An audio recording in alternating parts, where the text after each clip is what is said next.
अस्सलाम वालेकुम बच्चों, उम्मीद है आप सब लोग खैरियत से होंगे। आज हम ये चैप्टर शुरू करने जा रहे हैं। आज इसको हम डिटेल में पढ़ने वाले हैं, एग्जाम के हिसाब से तैयारी करने वाले हैं। चाहे आप ये कभी भी देख रहे हो साल में, चाहे पेपर में आपके पास 10 महीने बचे हों या फिर 10 दिन बचे हुए हैं, हम आपको ऐसे तैयारी कराने वाले हैं कि आपके है ना फेडरल बोर्ड में 90% से ज्यादा मार्क्स आए। हम आपको इंपॉर्टेंट चीजें एग्जाम्स में क्या क्या एग्जामिनर को चाहिए होता है और बाकी सारे चैप्टर्स के भी और इन सारे सब्जेक्ट्स के भी। तो भाई आप जाओ हमारे कमेंट सेक्शन में, यहाँ पे डाली हुई है 4 लिंकें।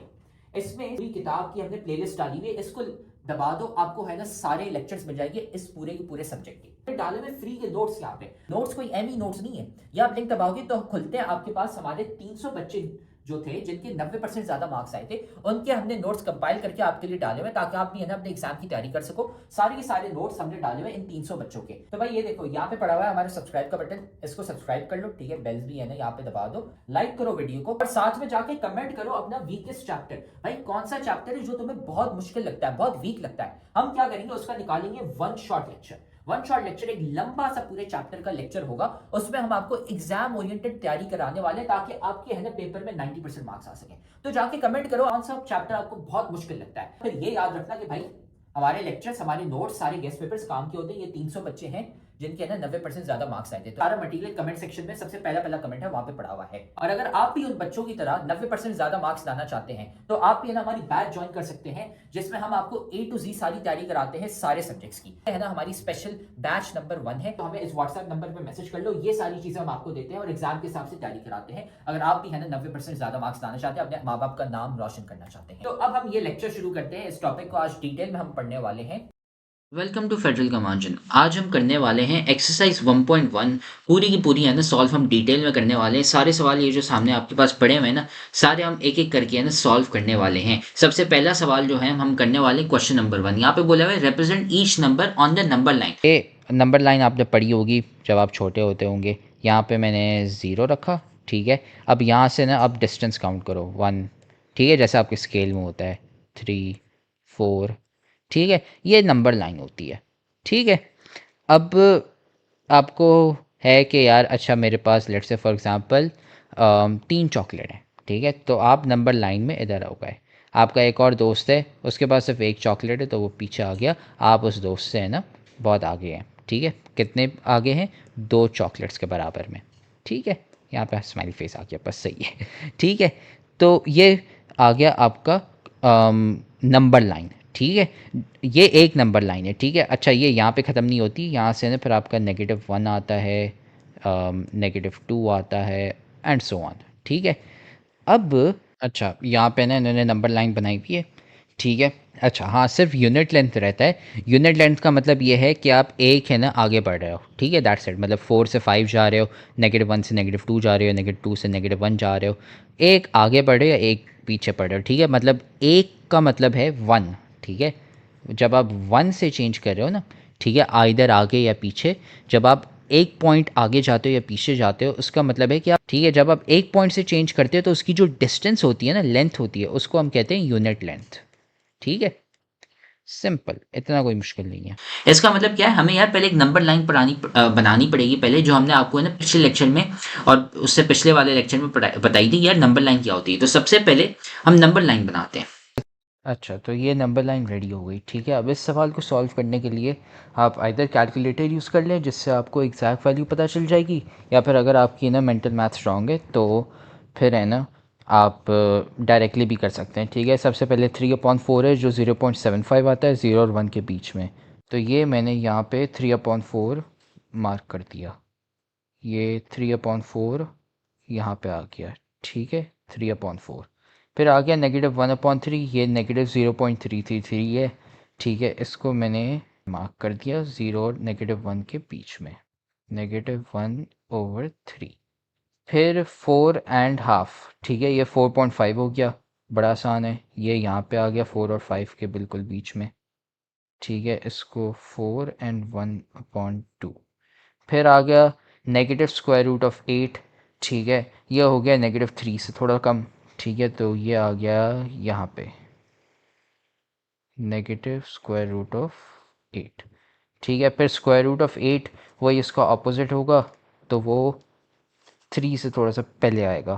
फिर आ गया -4.5, वैसे ही ये आ जाएगा -4 और -5 के बीच में। फिर आ गया 1/3, वही वैसे ही जैसे यहाँ पे था। फिर आ गया -7/8, ठीक है, ये आएगा 0 और -1 के बीच में और -1 की तरफ, ठीक है। ये हो गया पहला सवाल, ठीक है। फिर आ गया हमारे पास दूसरा सवाल, identify the property that justifies, ये सारी चीज़ें। फिर आ गए प्रॉपर्टीज़ ऑफ रियल नंबर्स, ठीक है। अब यहाँ पे है ना 5 टाइप्स ऑफ प्रॉपर्टीज़ हैं, ठीक है। 5 टाइप्स ऑफ प्रॉपर्टीज़ का क्या है, अब बहुत आसान है, ठीक है। सबसे पहले क्लोजर, ठीक है। तो जो नंबर्स होते हैं उनके साथ सिर्फ आप 4 चीज़ें कर सकते हो, ऐड कर सकते हो उनको, या फिर आप सब्ट्रैक्ट कर सकते हो, या मल्टीप्लाई कर सकते हो, या आप डिवाइड कर सकते हो। चारों में से कोई एक चीज़, या साथ में जितनी भी कर लो, मर्जी है, ठीक है। तो सबसे पहली प्रॉपर्टी जो है ना क्लोजर, ठीक है। Number 1 closure. क्लोजर का मतलब ये है कि आप कोई से भी दो रियल नंबर्स उठा लो, ठीक है, उनको आप ऐड करो, मल्टीप्लाई करो, सब्ट्रैक्ट करो, डिवाइड करो, ठीक है। जो आपके पास आंसर आएगा ना वो भी रियल नंबर होगा, ठीक है। जैसे एग्जांपल है 6 + 4, दोनों को आप ऐड करो तो वो 10 आ जाता है, और 10 भी एक रियल नंबर है, ठीक है। 6 × 4 वो 24 है, 24 भी एक रियल नंबर है, ठीक है। क्लोजर का मतलब ये होता है कि भाई आप दो नंबर कोई से भी ले लो रियल नंबर, उनको आप ऐड करो, माइनस करो, सब्ट्रैक्ट करो, डिवाइड करो, आखिर में जो आंसर आएगा वो भी रियल नंबर होगा। दूसरा आ जाता है कम्यूटेटिव, ठीक है। कम्यूटेटिव थोड़ा सा एक लंबा सा अल्फाज है, ठीक है। कम्यूटेटिव का मतलब ये है कि मैं आपको 4 चॉकलेट देता हूँ, ठीक है, और फिर बाद में मैं आपको 7 चॉकलेट देता हूँ, ठीक है। तो आपके पास बाद में जाके 11 चॉकलेट्स हो गए टोटल, ठीक है। अब मैं उल्टा करता हूँ, पहले मैं आपको 7 चॉकलेट देता हूँ, फिर मैं आपको 4 चॉकलेट्स देता हूँ, ठीक है। उससे क्या होगा, फिर भी आपके पास 11 चॉकलेट्स आ गई। तो जब आप दो रियल नंबर्स को खाली सिर्फ ऐड और मल्टीप्लाई करते हो, ठीक है, सब्ट्रैक्ट और डिवाइड नहीं, जब आप खाली उनको ऐड और मल्टीप्लाई करते हो तो आप कोई से भी ऑर्डर में कर लो, फ़र्क नहीं पड़ता। फिर एसोसिएटिव भी सेम चीज़ है, ठीक है। एसोसिएटिव में दो की जगह है ना सिर्फ अब तीनों आ जाती है, ठीक है। पहले है ना मुझे 2 दफ़ा चॉकलेट देनी है, पहली बारी में आपको 5 चॉकलेट और 7 चॉकलेट एक साथ देता हूँ, और फिर मैं आपको दूसरी बारी में 2 चॉकलेट देता हूँ, ठीक है। एक ही सेम ही बात है कि मैं आपको पहले 5 दूँ और फिर दूसरी बारी में मैं आपको 7 और 2 एक साथ दूँ, सिंपल, ठीक है, इतना कोई मुश्किल नहीं है। फिर आइडेंटिटी आती है, ठीक है।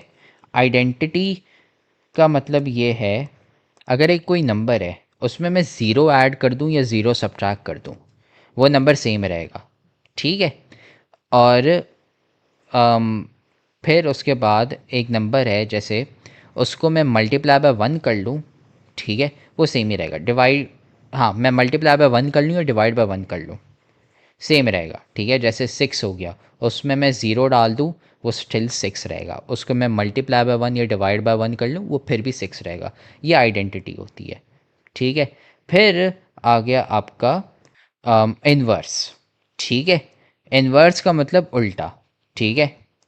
उल्टा क्या, अब जैसे फॉर एग्जांपल एक नंबर है 5, उसका उल्टा होगा -5, ठीक है, जब मैं उसको ऐड करूँगा, ठीक है।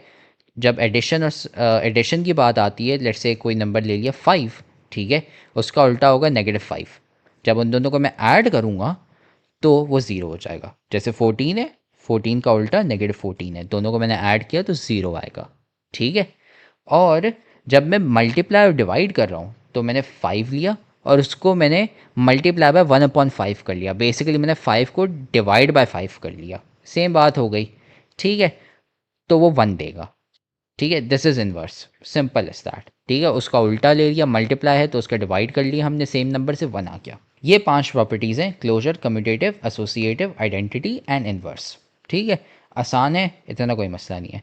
फिर एक और प्रॉपर्टी है, वो है डिस्ट्रीब्यूटिव। अब डिस्ट्रीब्यूटिव में क्या होता है, डिस्ट्रीब्यूटिव में है ना, हम एक एग्जांपल हम है ना नंबर्स के थ्रू करेंगे। अब लेट्स से मेरे पास 2 मल्टीप्लाई बाय 7 + 5 है, ठीक है। इसका आंसर आपको पता होगा 2 मल्टीप्लाई बाय 12 है, which gives us 24। Simple. Distributive property हमें क्या कहती है कि यार मैं 2 को है ना मैं बांट दूँ। डिस्ट्रीब्यूट को इंग्लिश का क्या मतलब है, बांटना। तो 2 को है ना मैं बांट देता हूँ। कैसे बांट देता हूँ, मैं 7 और 5 दोनों के साथ बांट देता हूँ, ठीक है। ब्रैकेट एक्सपैंड हो जाएगा तो ये 2 मल्टीप्लाई बाय 7 हो जाएगा, फिर प्लस 2 मल्टीप्लाई बाय 5। पहले हमारे पास ब्रैकेट इधर लगे हुए थे ना, अब ब्रैकेट ऐसे यूँ बन जाएंगे, ठीक है। ये ज़रूरी नहीं है ब्रैकेट्स, ठीक है, बिकॉज ऑफ बॉड मास, लेकिन है ना कॉन्सेप्चुअली ये हो रहा है कि 2 को यार मैंने 7 से मल्टीप्लाई कर दिया और 2 को मैंने 5 के साथ मल्टीप्लाई कर दिया और फिर मैंने उन दोनों को ऐड कर दिया।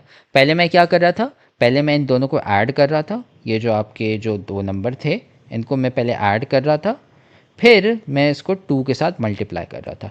अब मैंने क्या कर दिया कि यार पहले मैं 2 के साथ मल्टीप्लाई कर रहा हूँ 7 को, ठीक है, फिर मैं 2 को 5 के साथ मल्टीप्लाई कर रहा हूँ और जो आंसर आया उन दोनों को मैं ऐड कर रहा हूँ, ठीक है। तो इसमें क्या आंसर आएगा, 2 मल्टीप्लाई बाय 7 इज़ 14 और 2 मल्टीप्लाई बाय 5 इज़ 10, तो ये हमारे पास 24 आ गया। बात सेम है। पहले मैंने आपको एसोसिएटिव, कम्यूटेटिव सब कुछ मैंने चॉकलेट्स के थ्रू एग्जांपल समझाया था ना। अब आपका टास्क ये है कि यार मैं डिस्ट्रीब्यूटिव प्रॉपर्टी को है ना चॉकलेट्स के साथ है ना मैं समझाऊँ। अगर आपको समझ आ गया और आप है ना अगर आप ये चैलेंज लेना चाहते हैं तो इसको सॉल्व करें और फिर है ना मुझे कमेंट सेक्शन में बताएं कि यार चॉकलेट की स्टोरी में डिस्ट्रीब्यूटिव प्रॉपर्टी का मतलब क्या है, ठीक है। आसान है, इतना कोई मुश्किल नहीं है। 5 मिनट बस है ना सुकून से बैठ के सोचें कि यार इसका मतलब क्या है, ठीक है। एग्जाम्पल के थ्रू मैंने आपको ये करा दिया, ठीक है। फिर आ गए आपके सिंपल से ये साइंस, ठीक है। कौन से साइंस, सबसे पहले इक्वल्स टू साइन, ठीक है। इक्वल का मतलब है सेम, ठीक है, दोनों सेम है। Let's say for example 5 is equal to 5, ठीक है, इसका मतलब है इक्वल। फिर लेस देन, ठीक है, तो for example 5 is less than 7, ठीक है। 5 7 से कम है, छोटा है। अब यार ये एक हो गया, फिर ये है इक्वल, ये हो गया लेस देन, फिर ग्रेटर देन, ठीक है। तो 5 इज़ ग्रेटर देन 3, ठीक है। उसका मतलब क्या हो गया कि 5 3 से ज़्यादा है, तो ग्रेटर देन यहाँ पे आ गया, ठीक है।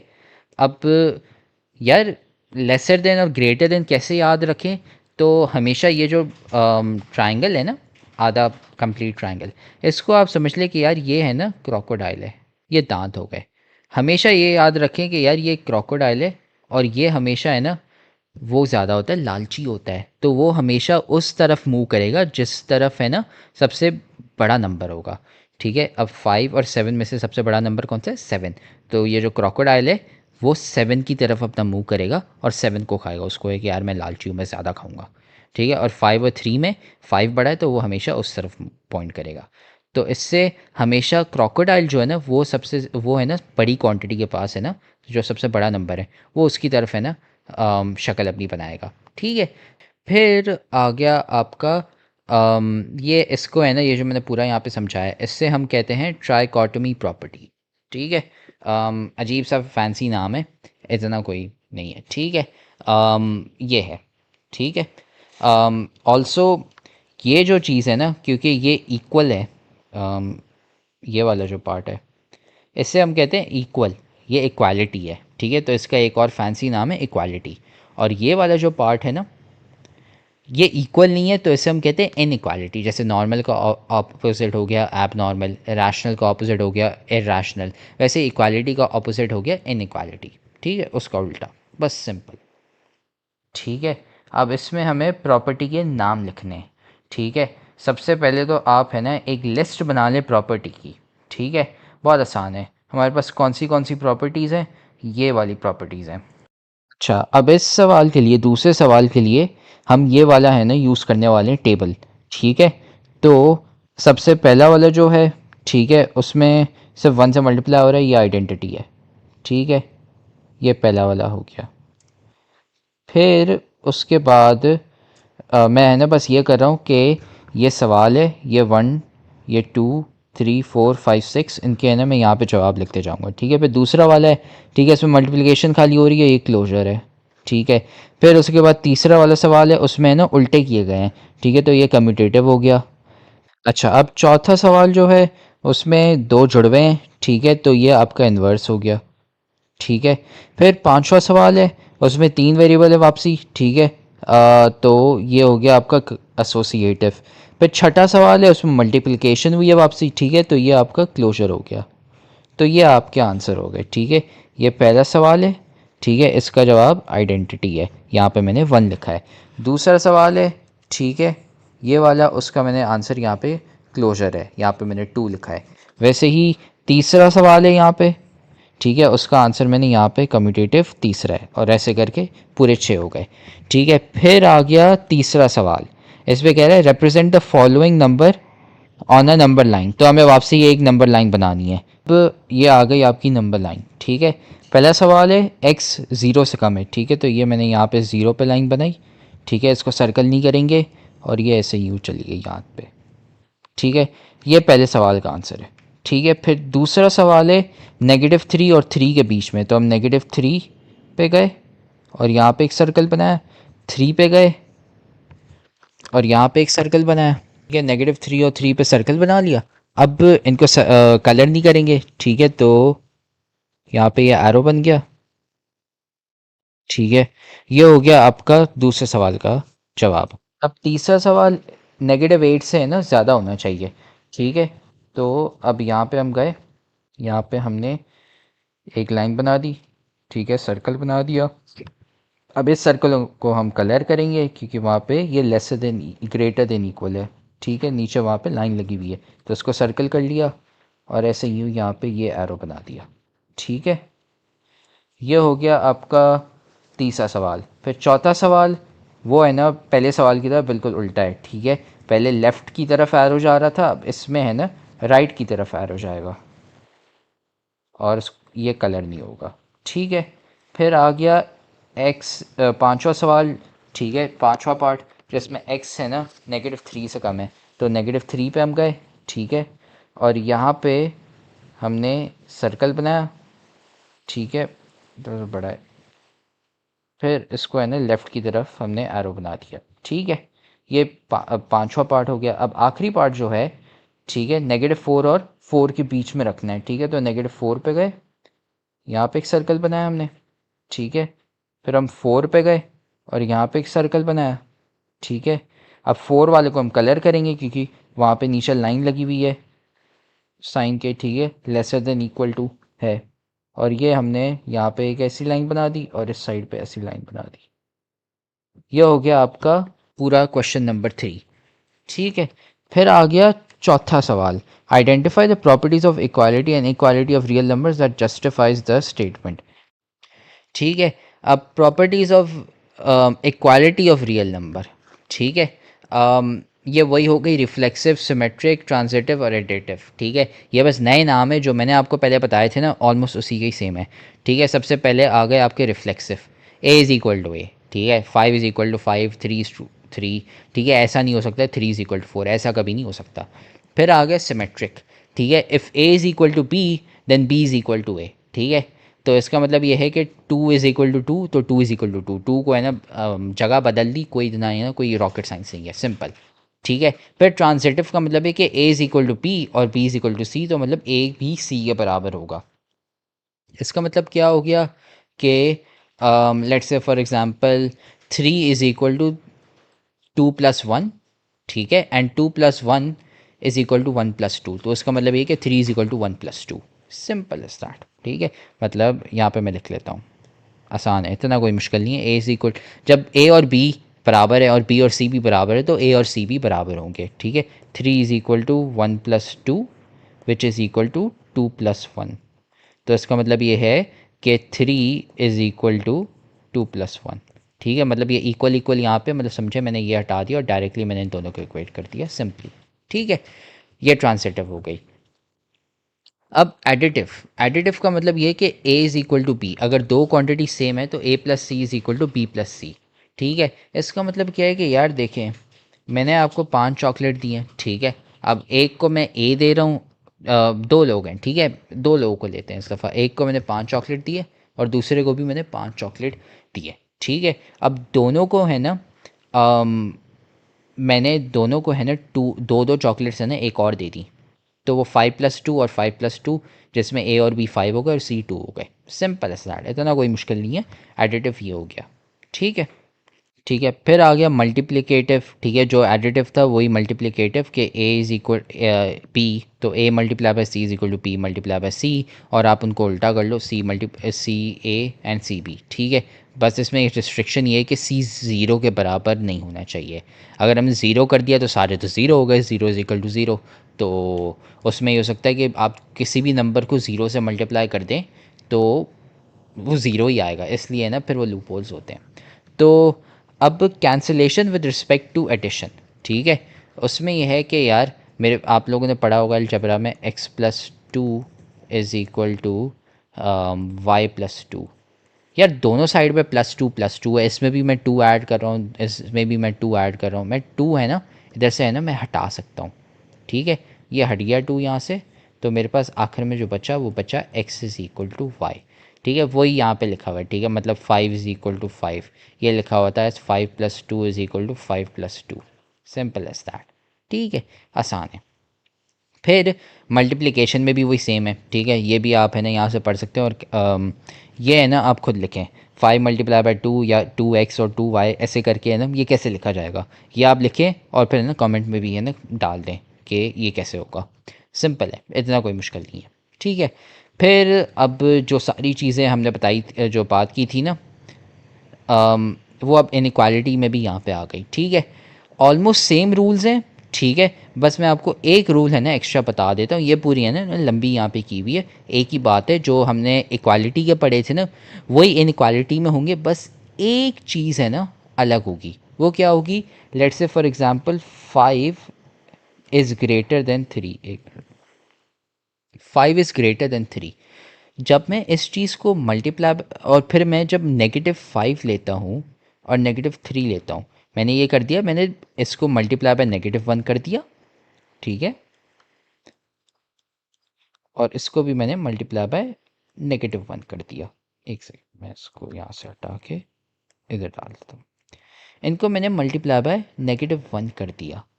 अब जब मैं ये करता हूँ तो मेरे पास -5 और -3 आ जाते हैं। तो जब ये होता है ना तो यार -3 बड़ा होता है, तो उसकी शक्ल अब यूं होगी। तो सारे रूल सेम है, ठीक है। लेट से 4 इज़ ग्रेटर देन 2 और इन दोनों को मैंने लेट से 3 से मल्टीप्लाई कर दिया, ठीक है।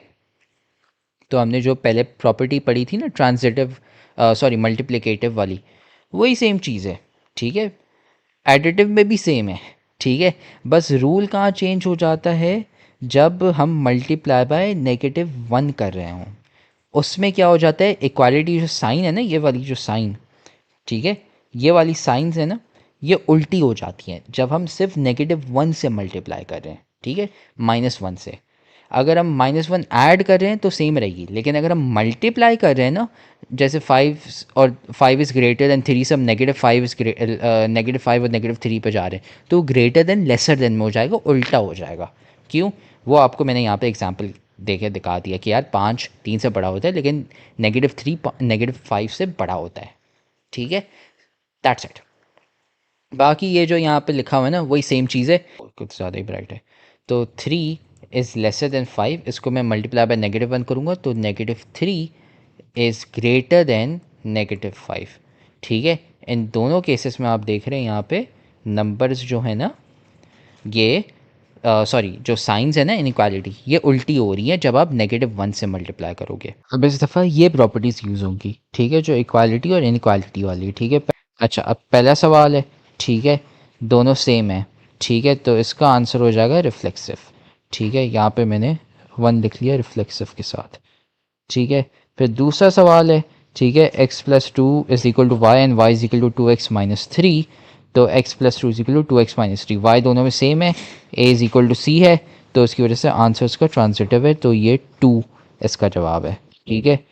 पहला वाला रिफ्लेक्सिव है और ये वाला दूसरा वाला ट्रांजिटिव है। फिर तीसरा 2x+3 is equal to Y, then y is equal to 2x+3। ठीक है, इसका आंसर सिमेट्रिक है। ठीक है, दोनों साइंस को है ना ए और बी को बदला गया है, तो ये आ जाएगा तीसरा। ठीक है, तीसरा वाला सिमेट्रिक है। चौथा 3 is lesser than 4, then -3 is greater than -4। अब इसमें इक्वालिटी वाले आ गए। ठीक है, जो नेगेटिव वाले जो होंगे, तो इसका आंसर होगा ये वाला मल्टीप्लिकेटिव यहाँ पे। अच्छा, अब हम आते हैं पार्ट 5 पर। ठीक है, पार्ट 4 हो गया, अब पार्ट 5 पे आते हैं। ठीक है, इसमें 3 वेरिएबल हो गए, तो ये ट्रांजिटिव हो जाएगा। ठीक है, तो ये 2 के बराबर मैंने 5 लिख लिया, क्योंकि पार्ट 5 का भी आंसर ट्रांजिटिव है। फिर छठा आ गया, if x+4 is greater than y+4 then x is greater than y। ठीक है, ये वापसी हम इक्वालिटी वाले पे आ गए। अब इसका आंसर होगा कैंसिलेशन वाला। ठीक है, जैसे 4+3 is greater than 2+3 then 4 is greater than 2, ये वही वाला है cancellation with respect to addition. तो इसका आंसर ये है, ये छठा पार्ट है।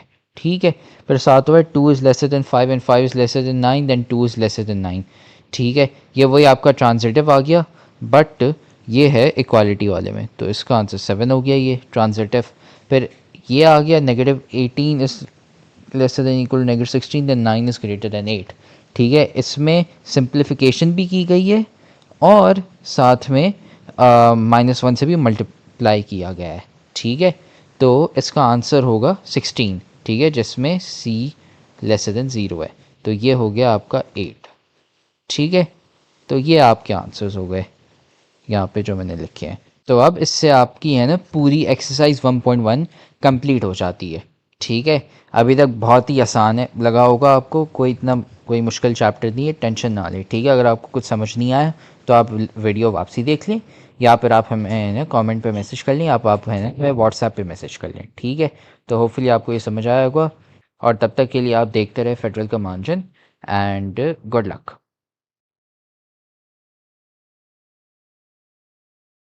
वेलकम टू फेडरल का मार्जिन। आज हम शुरू करने वाले हैं हमारा exercise 1.2 chapter number 1 real numbers का। पहले कॉन्सेप्ट समझ लें, फिर आराम से है ना सारे सवाल आप खुद सॉल्व कर पाएंगे, ये मेरी हेल्प भी नहीं चाहिए होगी। ठीक है, तो अब ये है ना, शुरू करते हैं हम एक्सरसाइज। पर सबसे पहला क्वेश्चन नंबर 1 करते हैं हम। क्वेश्चन नंबर 1 में क्या लिखा हुआ है कि using the property of product and quotient rule for radicals write each expression as a single radical and simplify. अच्छा, अब हम लोग है ना प्रॉपर्टीज पे आ जाते हैं, प्रोडक्ट और क्वोशंट रूल्स पे। ठीक है, सबसे पहली प्रॉपर्टी ये है कि, तो सबसे पहला एग्जांपल, लेट्स से आपके पास स्क्वायर रूट ऑफ 3 है और स्क्वायर रूट ऑफ 5 है। ठीक है, ये होता है equal to square root of 3 multiply by square root of 5, तो which is square root of 15। ये दोनों सेम आंसर होते हैं। ठीक है, अब आप कहेंगे कि यार कैसे, तो फॉर एग्जाम्पल हम लेते हैं स्क्वायर रूट ऑफ 4। ठीक है, ये एक एग्जाम्पल है। ठीक है, square root of 4 multiply by square root of 4, this is equal to square root of, according to the law, square root of 16। अब कैसे कंफर्म करें, स्क्वायर रूट ऑफ 4 हमें पता होता है, हम प्रिंसिपल वाला ले रहे हैं। आप प्रिंसिपल ले ना ले वो आपकी मर्जी है, बट हम प्रिंसिपल वाला ले रहे हैं अभी। ये 2 हो गया, square root of 4 is 2 multiply by 2। ठीक है, अब 2 मल्टीप्लाई बाय 2 किसके बराबर होता है, 4, और स्क्वायर रूट ऑफ 16 वो किसके बराबर होता है, 4 के बराबर। तो आपके पास आंसर है ना वही सेम आ रहा है, 2 multiply by 2 which is 4।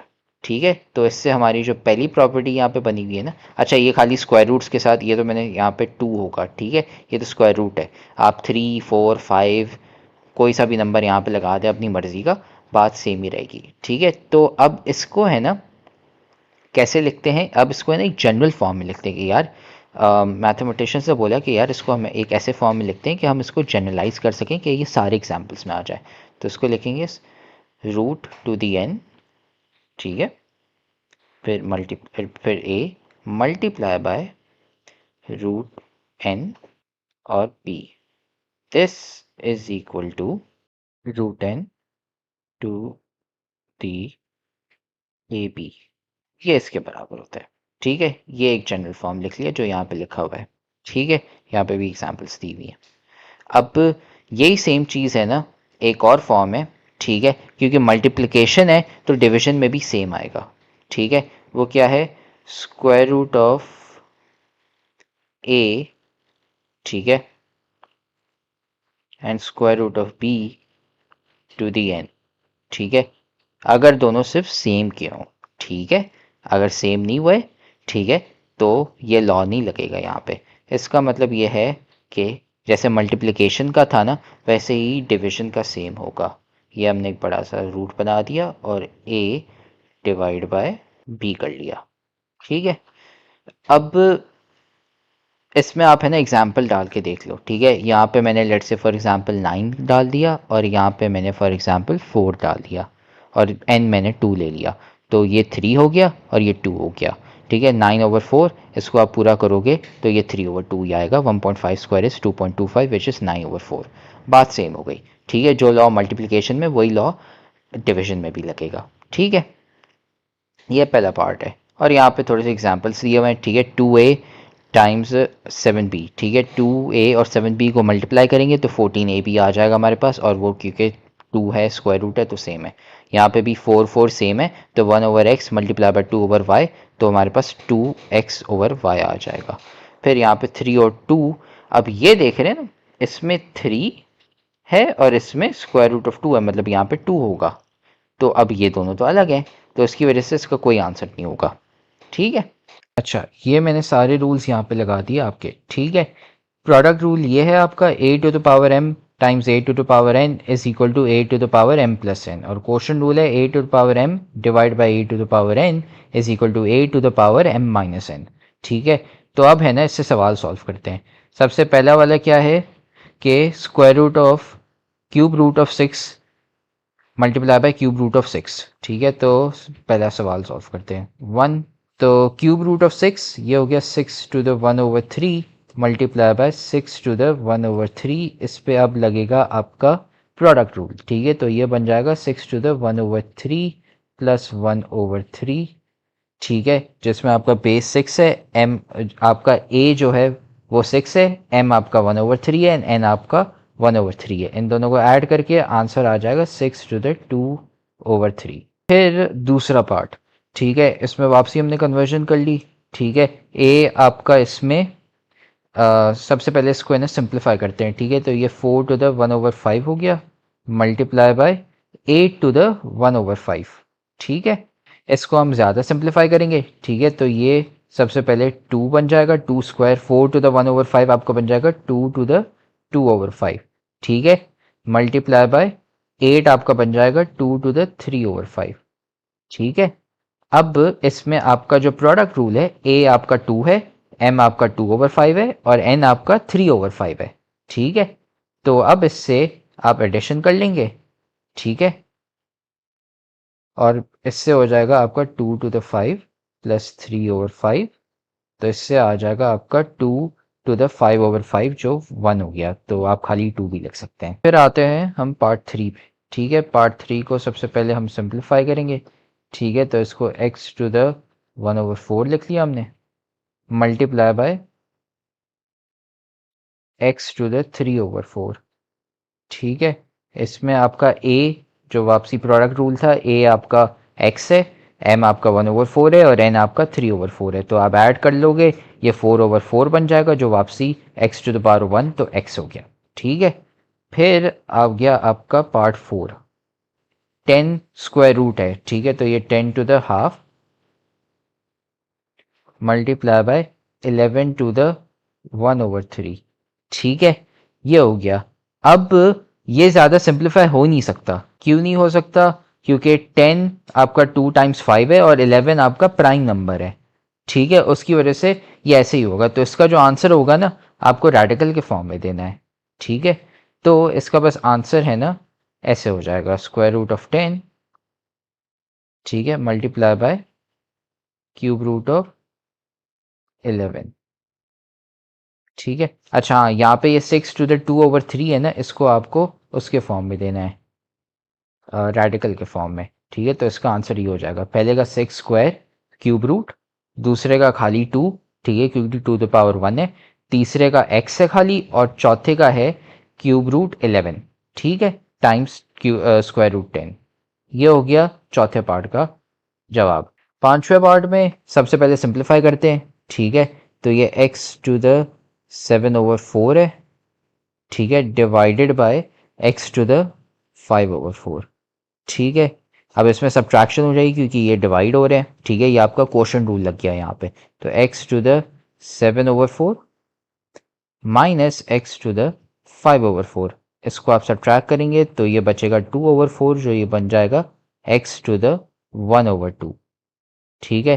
Radical के फॉर्म में देना है तो ये स्क्वायर रूट ऑफ x बन जाएगा।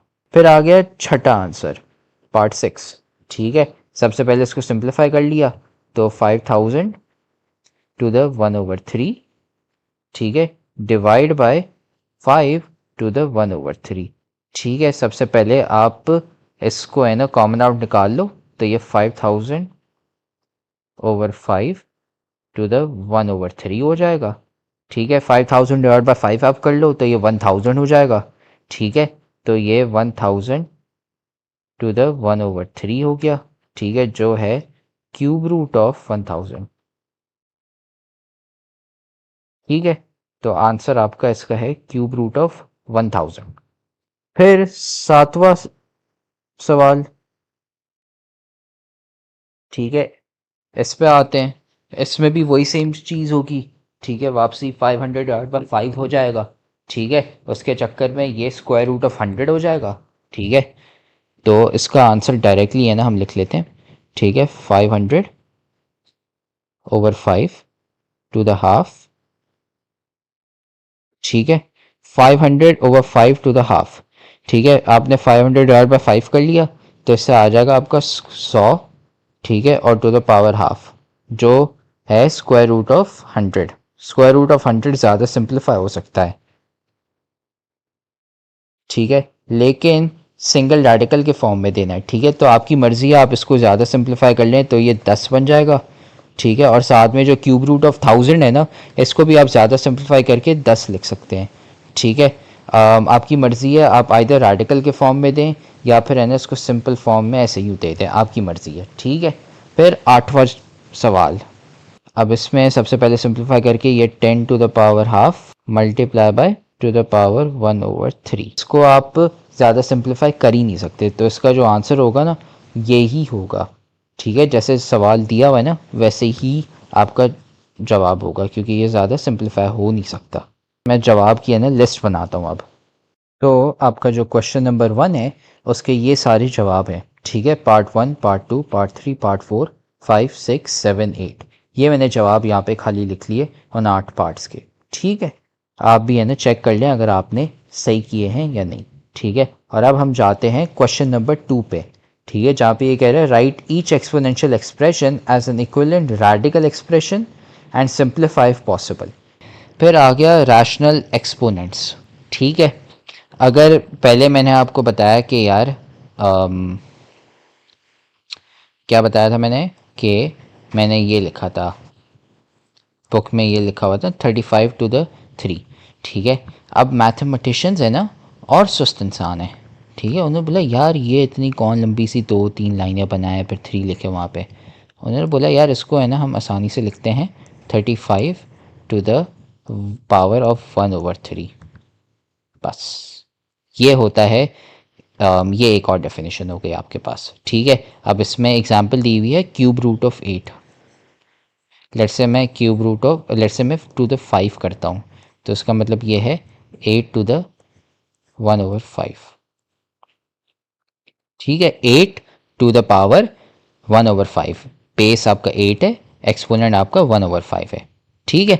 ये जो है ये 2 के बराबर है, ये आपको पता होना चाहिए। फिर उन्होंने बोला कि यार इसको है ना हम थोड़ा सा और है ना एक्सपैंड करते हैं और थोड़ा सा है ना बेहतर करते हैं।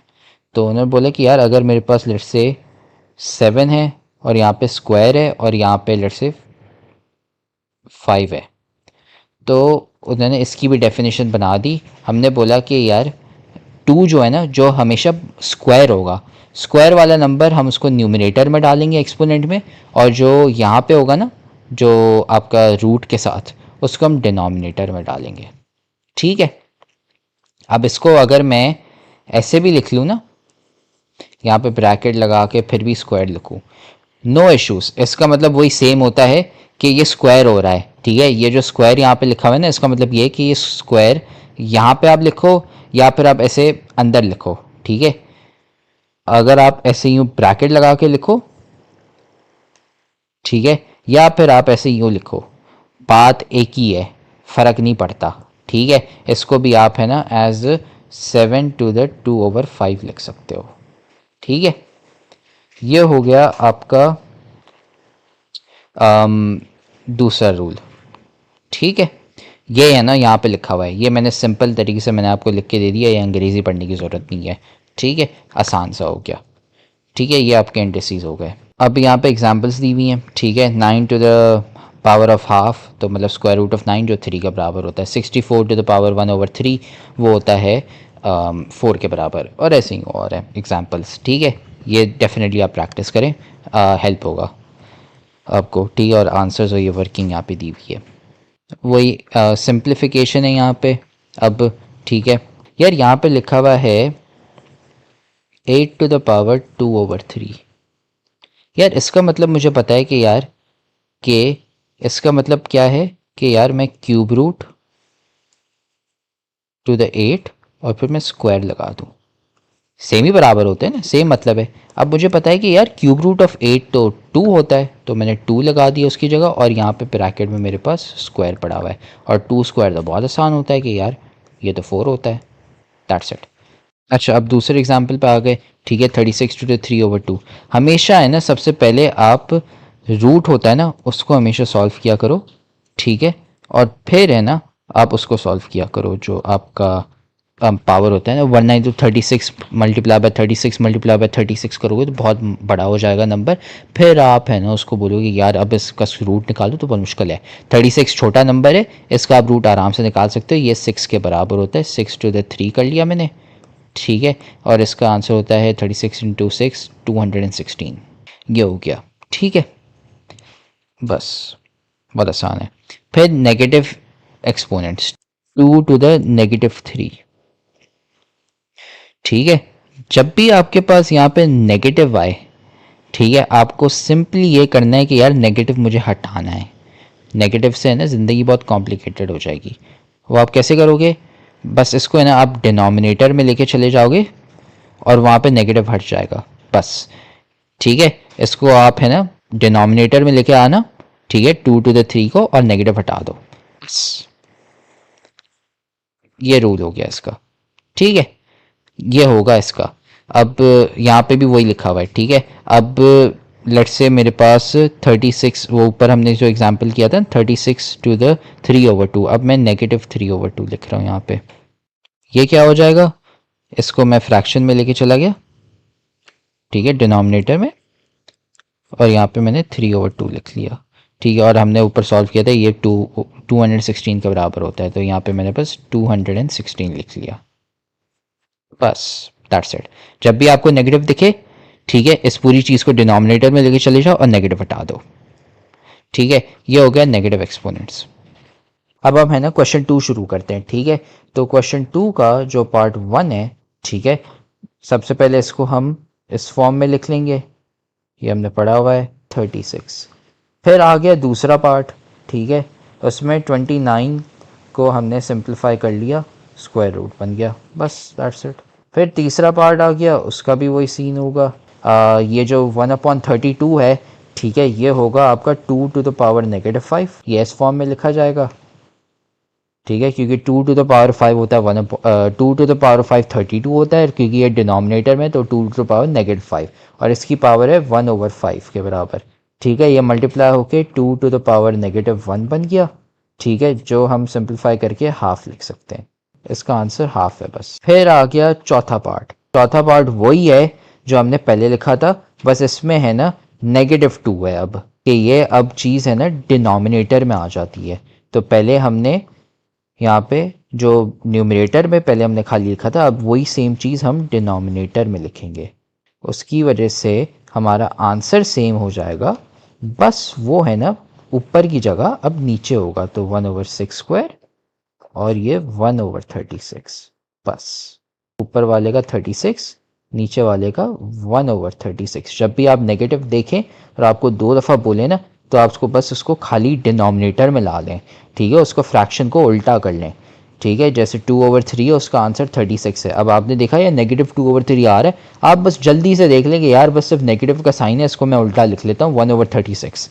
और अगर आपने पहले ये वाला किया होता तो आप है ना नेगेटिव हट गया तो आप इसको ऊपर लेके आ जाए, बस सिंपल है। ठीक है, अब आ गया पार्ट 5। ठीक है, इसमें हमने सिंप्लीफाई करके इसको क्यूब रूट ऑफ 1000 लिख लिया। इसको आप सॉल्व करेंगे तो ये 10 आ जाएगा आंसर। तो इसका जो आंसर है वो है 10। अच्छा, अब आपका पार्ट 6 आ गया हम। ठीक है, पार्ट 6 में यहाँ पे ये नेगेटिव डला हुआ है। ठीक है, मैं इसको वापसी लिख लेता हूँ, ये प्रिंटिंग एरर है, इसका ख्याल रखिएगा। सवाल है ये आपका सवाल है। ठीक है, ये प्रिंटिंग एरर है इसलिए नेगेटिव और फ्रैक्शन की लाइन है ना मिक्स हो गई है। ठीक है, अब सबसे पहले इसको हम है ना सिंप्लीफाई करेंगे, तो ये सिंप्लीफाई हो गया 39 टू द -1 हो गया और उसकी पावर टू द -½ हो गई, ये हो गया। अब आप -1 और हाफ को मल्टीप्लाई करेंगे तो ये खाली हाफ बन जाएगा। ठीक है, 39 to the power of half. अब आप इसको है ना सिंप्लीफाई करके स्क्वायर रूट ऑफ 39 लिख लें बस। तो इसका जो आंसर है वो है स्क्वायर रूट ऑफ 39। बस बहुत ही आसान है, आप अपने है ना जवाब जल्दी से चेक कर लें कि अगर ये सही आए हैं या नहीं। अब हम आ गए क्वेश्चन नंबर 3 पे। ठीक है, अब क्वेश्चन नंबर 3 का सीन ये है कि सबसे पहले ये रूल्स हमेशा अपने सामने रखा करें। ठीक है, बच्चे बहुत सारी है ना सिली मिस्टेक्स करते हैं, इसलिए हमेशा आप है ना ये रूल जो हैं हमेशा लिख लिया करें एक जगह पे। इससे कम से कम आप है ना शुरू में गलतियां कम करेंगे और आपकी प्रैक्टिस बहुत आराम से हो जाएगी। Write each as an equivalent exponential expression, पहले हम रेडिकल्स में लिख रहे थे, अब इसको एक्सपोनेंशियल फॉर्म में लिखना है। पार्ट 1 है, ये हो गया आपका 5 टू द 2/3। ठीक है, और कोई सिंप्लीफिकेशन नहीं हो सकती इसकी, तो इसका आंसर हो गया 5 टू द 2/3 बस। ठीक है, फिर आ गए हम पार्ट 2 पे, ये हो जाएगा आपका 10 टू द पावर 8/4। ठीक है, 8 और 4 सिंप्लीफाई होके 2 में बन जाते, 10 स्क्वायर पे आ जाते। अब इसको आप है ना ज़्यादा सिंप्लीफाई करके सिर्फ खाली 100 लिख सकते हैं। इसका आंसर है 100। अब हम आ रहे हैं पार्ट 3 पे। पार्ट 3 में क्या है कि नेगेटिव आपका वो ब्रैकेट के बाहर है। ठीक है, उसका ख्याल रखें। अब cube root of 6 to the power 6, तो ये 6 टू द पावर 6/3 हो गया। अब 6 और 3 कैंसिल होके 2 बन जाते हैं। ठीक है, तो ये नेगेटिव, ये ब्रैकेट, ये 6 स्क्वायर। ठीक है, तो ये बन गया 36 और -36। ठीक है, तो अब इसका जो आंसर है वो है -36। फिर आ गए पार्ट 4 पे, वही सेम चीज़ है। आप देख रहे हैं सिर्फ नेगेटिव साइन का फ़र्क है, यहाँ पे नेगेटिव है, यहाँ पे नेगेटिव नहीं है, तो आप है ना वही सेम आंसर यहाँ पे से 36 करके लिख सकते हैं, कोई मसला नहीं है, क्योंकि पहले में नेगेटिव है, इसमें नेगेटिव नहीं है, बस यही फ़र्क है। अब ये वाला जो देख रहे हैं क्वेश्चन नंबर 5, ठीक है, आप क्वेश्चन 5 देखें और क्वेश्चन 1 देखें, बिल्कुल एक ही चीज़ है, बस यहाँ पे मल्टीप्लाई बाय -1 हो रहा है, तो आप बस है ना वही सेम आंसर लिख सकते हैं, सिर्फ नेगेटिव को है ना मल्टीप्लाई कर लें आप, तो ये -5 टू द 2/3 हो गया। ठीक है, बस पहले में नेगेटिव साइन नहीं था, अब इसमें है। ठीक है, और ये वाला देखें, इसमें भी नेगेटिव साइन है। ठीक है, और इसमें नहीं है यहाँ पे नेगेटिव साइन, तो इसका पहले आंसर हमारे पास 100 आया था, तो ये -100 हो जाएगा।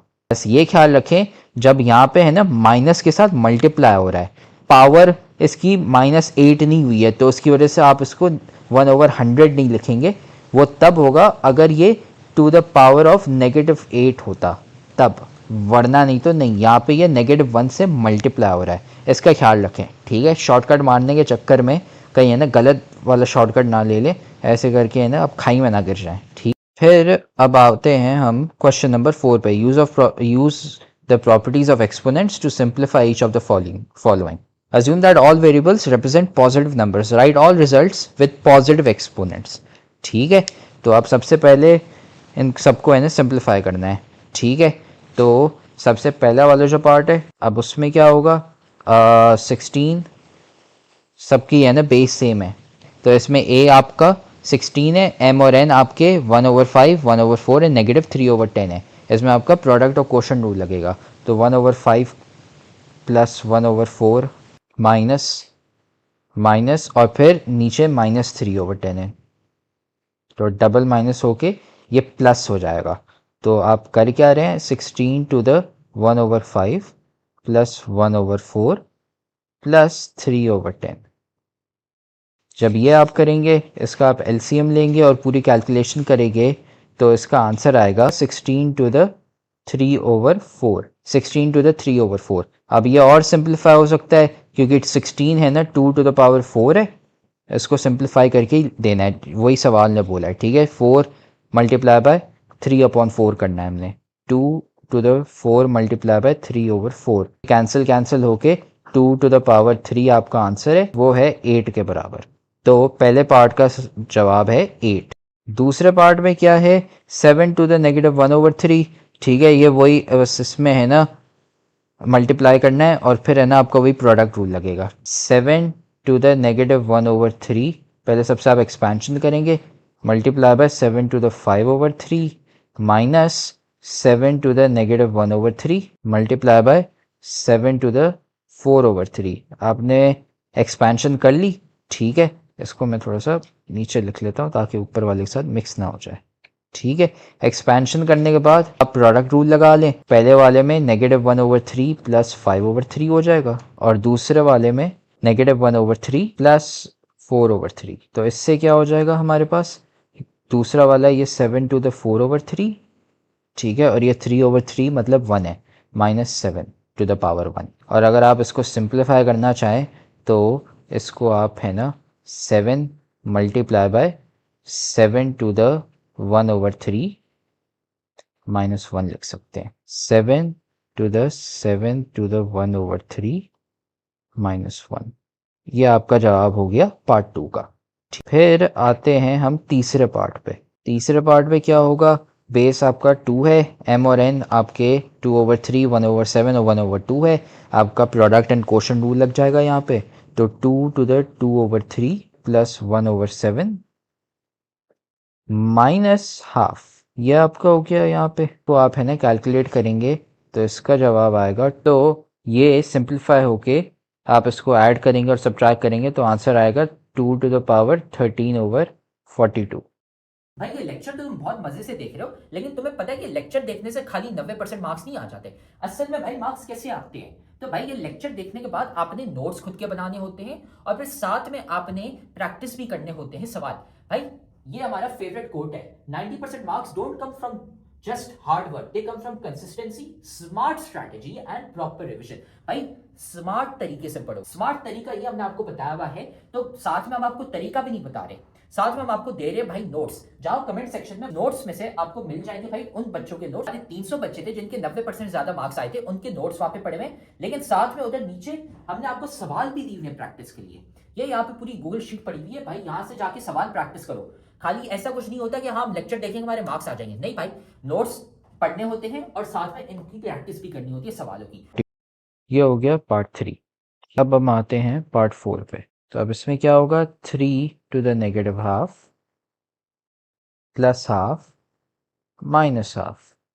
तो ये आपका बन जाता है आखिर में जाके 3 टू द -1/2, लेकिन क्योंकि हमें पॉजिटिव एक्सपोनेंट में फॉर्म देना है तो इसको हम नीचे लेके आ जाएंगे 1/3 टू द हाफ। तो इसका आंसर ये है 1/3 टू द हाफ।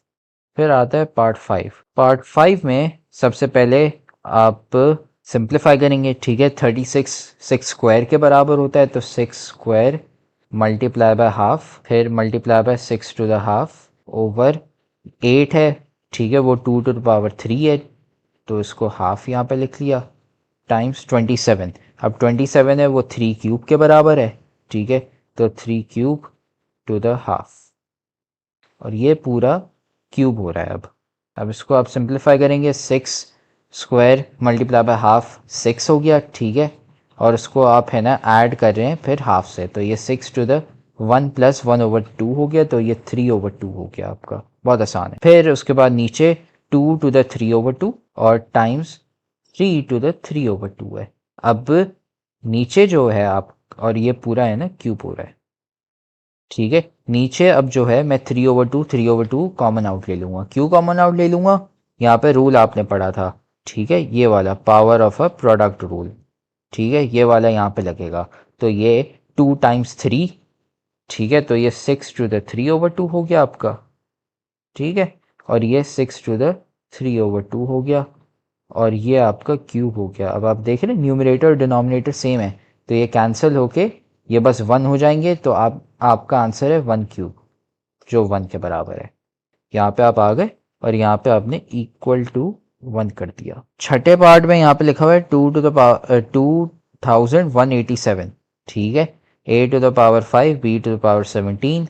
सबसे पहले आप है ना अंदर वाले को है ना सिंप्लीफाई करेंगे, ठीक है, तो तो पार्ट 6, तो इसमें क्या होगा 2187, अब a⁵ -12 होगा क्योंकि वो डिनोमिनेटर में क्वोशंट रूल लग गया, ठीक है, फिर b⁵ -3, क्यों, क्वोशंट रूल वापसी, ये हो गया आपका, ठीक है, 1⁵ के बराबर, ये हो गया, ठीक है।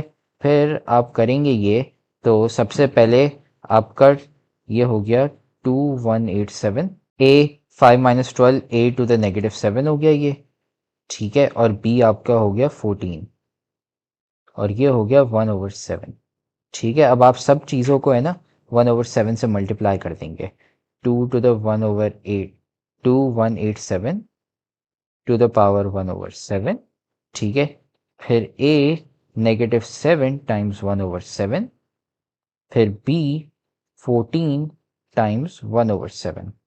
ये आप करेंगे तो सबसे पहले 2187 डिवाइड टू द पावर 1/7, ये है 3 के बराबर। फिर a⁻7 टाइम्स 1/7, ये a⁻1 है, ठीक है, a⁻1, उसको मैं है ना डिनोमिनेटर में a करके लिख रहा हूँ, और फिर b है 14 टाइम्स 1/7, वो b² हो जाएगा। फिर इसका आंसर है 3b²/a, ठीक है, हमें पॉजिटिव में देना है इसलिए मैंने a नीचे लिखा है। ये हो गया आपका छठा पार्ट। फिर सातवां पार्ट आ गया, ठीक है। सबसे पहले हम इसको सिंप्लीफाई करके लिखेंगे, ठीक है। अब आपका जो a और b है, ठीक है, दोनों में क्यूब लगा हुआ है और फिर वो 4 पावर भी लगी हुई है, तो उसको सिंप्लीफाई करके a/b⁵ 3/4 हो गया ये। फिर मल्टीप्लाई बाय b और c में भी वही सेम चीज़ है, ठीक है, तो b/c, इसको भी 3/4 कर लिया, और फिर c और a में भी वही चीज़ है, ठीक है, टाइम्स c/a⁴ अब सब में देख रहे हैं 3/4 लगा हुआ है, तो अब है ना इसको सिंप्लीफाई करके सब में से है ना वही वापसी रूल है ना, पावर ऑफ एक्सपोनेंशियल लगा के ऐसे ही कर सकते हैं, टाइम्स b/c टाइम्स c/a⁴। अब आप इसमें देख रहे हैं कि क्या हो रहा है, कैंसिलेशन हो रही है, b और b कैंसिल हो गए, c और c कैंसिल हो गए, a और a कैंसिल हो गए, बचा क्या हमारे पास आखिर में 1 1⁴ जो 1 के बराबर है, ठीक है, उसकी वजह से इसका आंसर 1 है। ये हो गया हमारा क्वेश्चन नंबर 4। फिर क्वेश्चन नंबर 5 आ गया, use suitable laws of exponent to show that this thing, ये पूरी चीज इस चीज के बराबर है। आप कहेंगे भाई ये क्या मुसीबत है, इतना बड़ा सा क्या लिखा हुआ है, तौबा, पता नहीं, टेंशन लेने की ज़रूरत नहीं है, बहुत आसान है, ठीक है। ये जो रूल्स यहाँ पे जो मैंने आपसे कॉपी पेस्ट करवाए थे ना यहाँ पे, ठीक है, वो इसलिए थे ताकि आप है ना जब ऐसी बड़ी सी है ना तूफान वाली मुसीबत देखें ना, ये जो यहाँ पे ये देखें ना कितना बड़ा सा है, तो वो आपको है ना इतनी मुश्किल ना लगे, क्योंकि आपके पास यहाँ पे ना सारे रूल्स पड़े हुए हैं, ठीक है। रूल्स देख के छापा मारना है, ठीक है, और खुद ही है ना बस हाथ से ना कैंसलेशन करनी है, बहुत आसान है, इतनी कोई टेंशन लेने वाली ज़रूरत नहीं है। इमरान खान कहते हैं ना घबराने की ज़रूरत नहीं है, वैसे ही है ना घबराने की कोई ज़रूरत नहीं है, ठीक है। तो अब हम आते हैं इस पे, ठीक है, x⁵p, ठीक है, और x/q, ठीक है, उसको है ना रेस किया हुआ है पावर पे, ठीक है।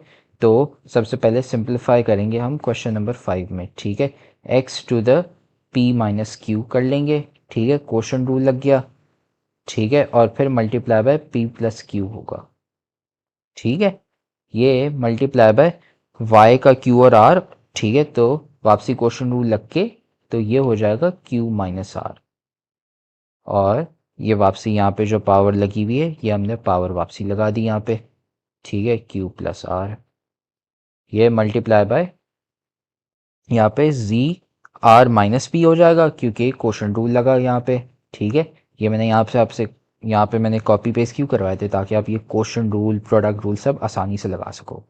आर माइनस पी, ठीक है, आर प्लस पी, ये हो गया, ठीक है। फिर उसके बाद times X Q square times Y R square times G P square, ठीक है। ये अब हम लिखेंगे यहाँ पे टाइम्स एक्स क्यू और फिर क्यू के ऊपर स्क्वायर, ठीक है, times Y R square, Y R और फिर उसके ऊपर स्क्वायर टाइम्स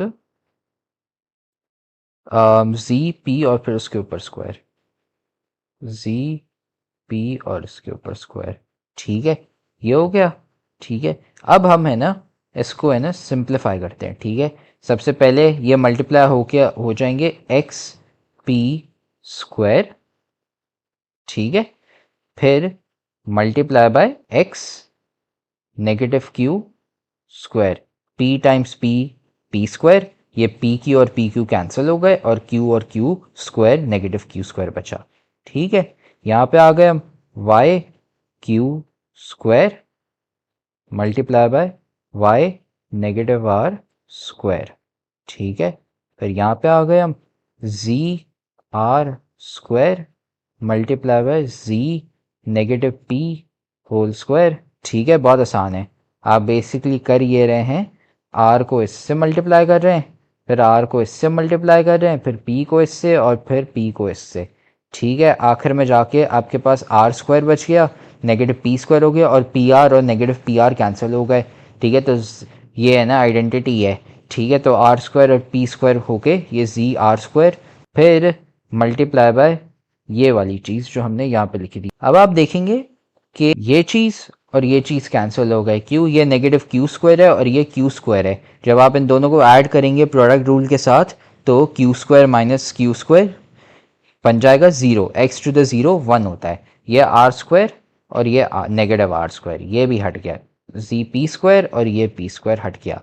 आखिर में बचा आपके पास क्या, ये वाली चीज़ बची, ये आप देख रहे हैं X to the P square, ये आ गया P square, X Y Q square, ये आ गया आपका वाई क्यू स्क्वायर और ये जी आर स्क्वायर, ये आ गया आपका जी आर स्क्वायर, वही चीज़ आ गई T square multiply by Y Q square multiply by G R square, और ये वही चीज़ है जो इन्होंने बोला था दिखाने के लिए, ठीक है।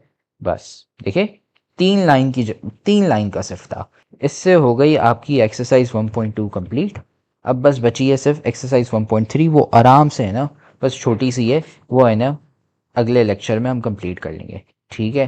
तो अगर कुछ सवाल आपको समझ नहीं आए तो आप वापसी से है ना पीछे जाके लेक्चर देख लें, वरना नहीं तो आप है ना कमेंट में मेंशन कर लें हमें, ठीक है। हम जवाब के है ना वहाँ पे है ना आपको जवाब दे देंगे, या फिर आप व्हाट्सएप पे हमें मैसेज कर लें, ठीक है।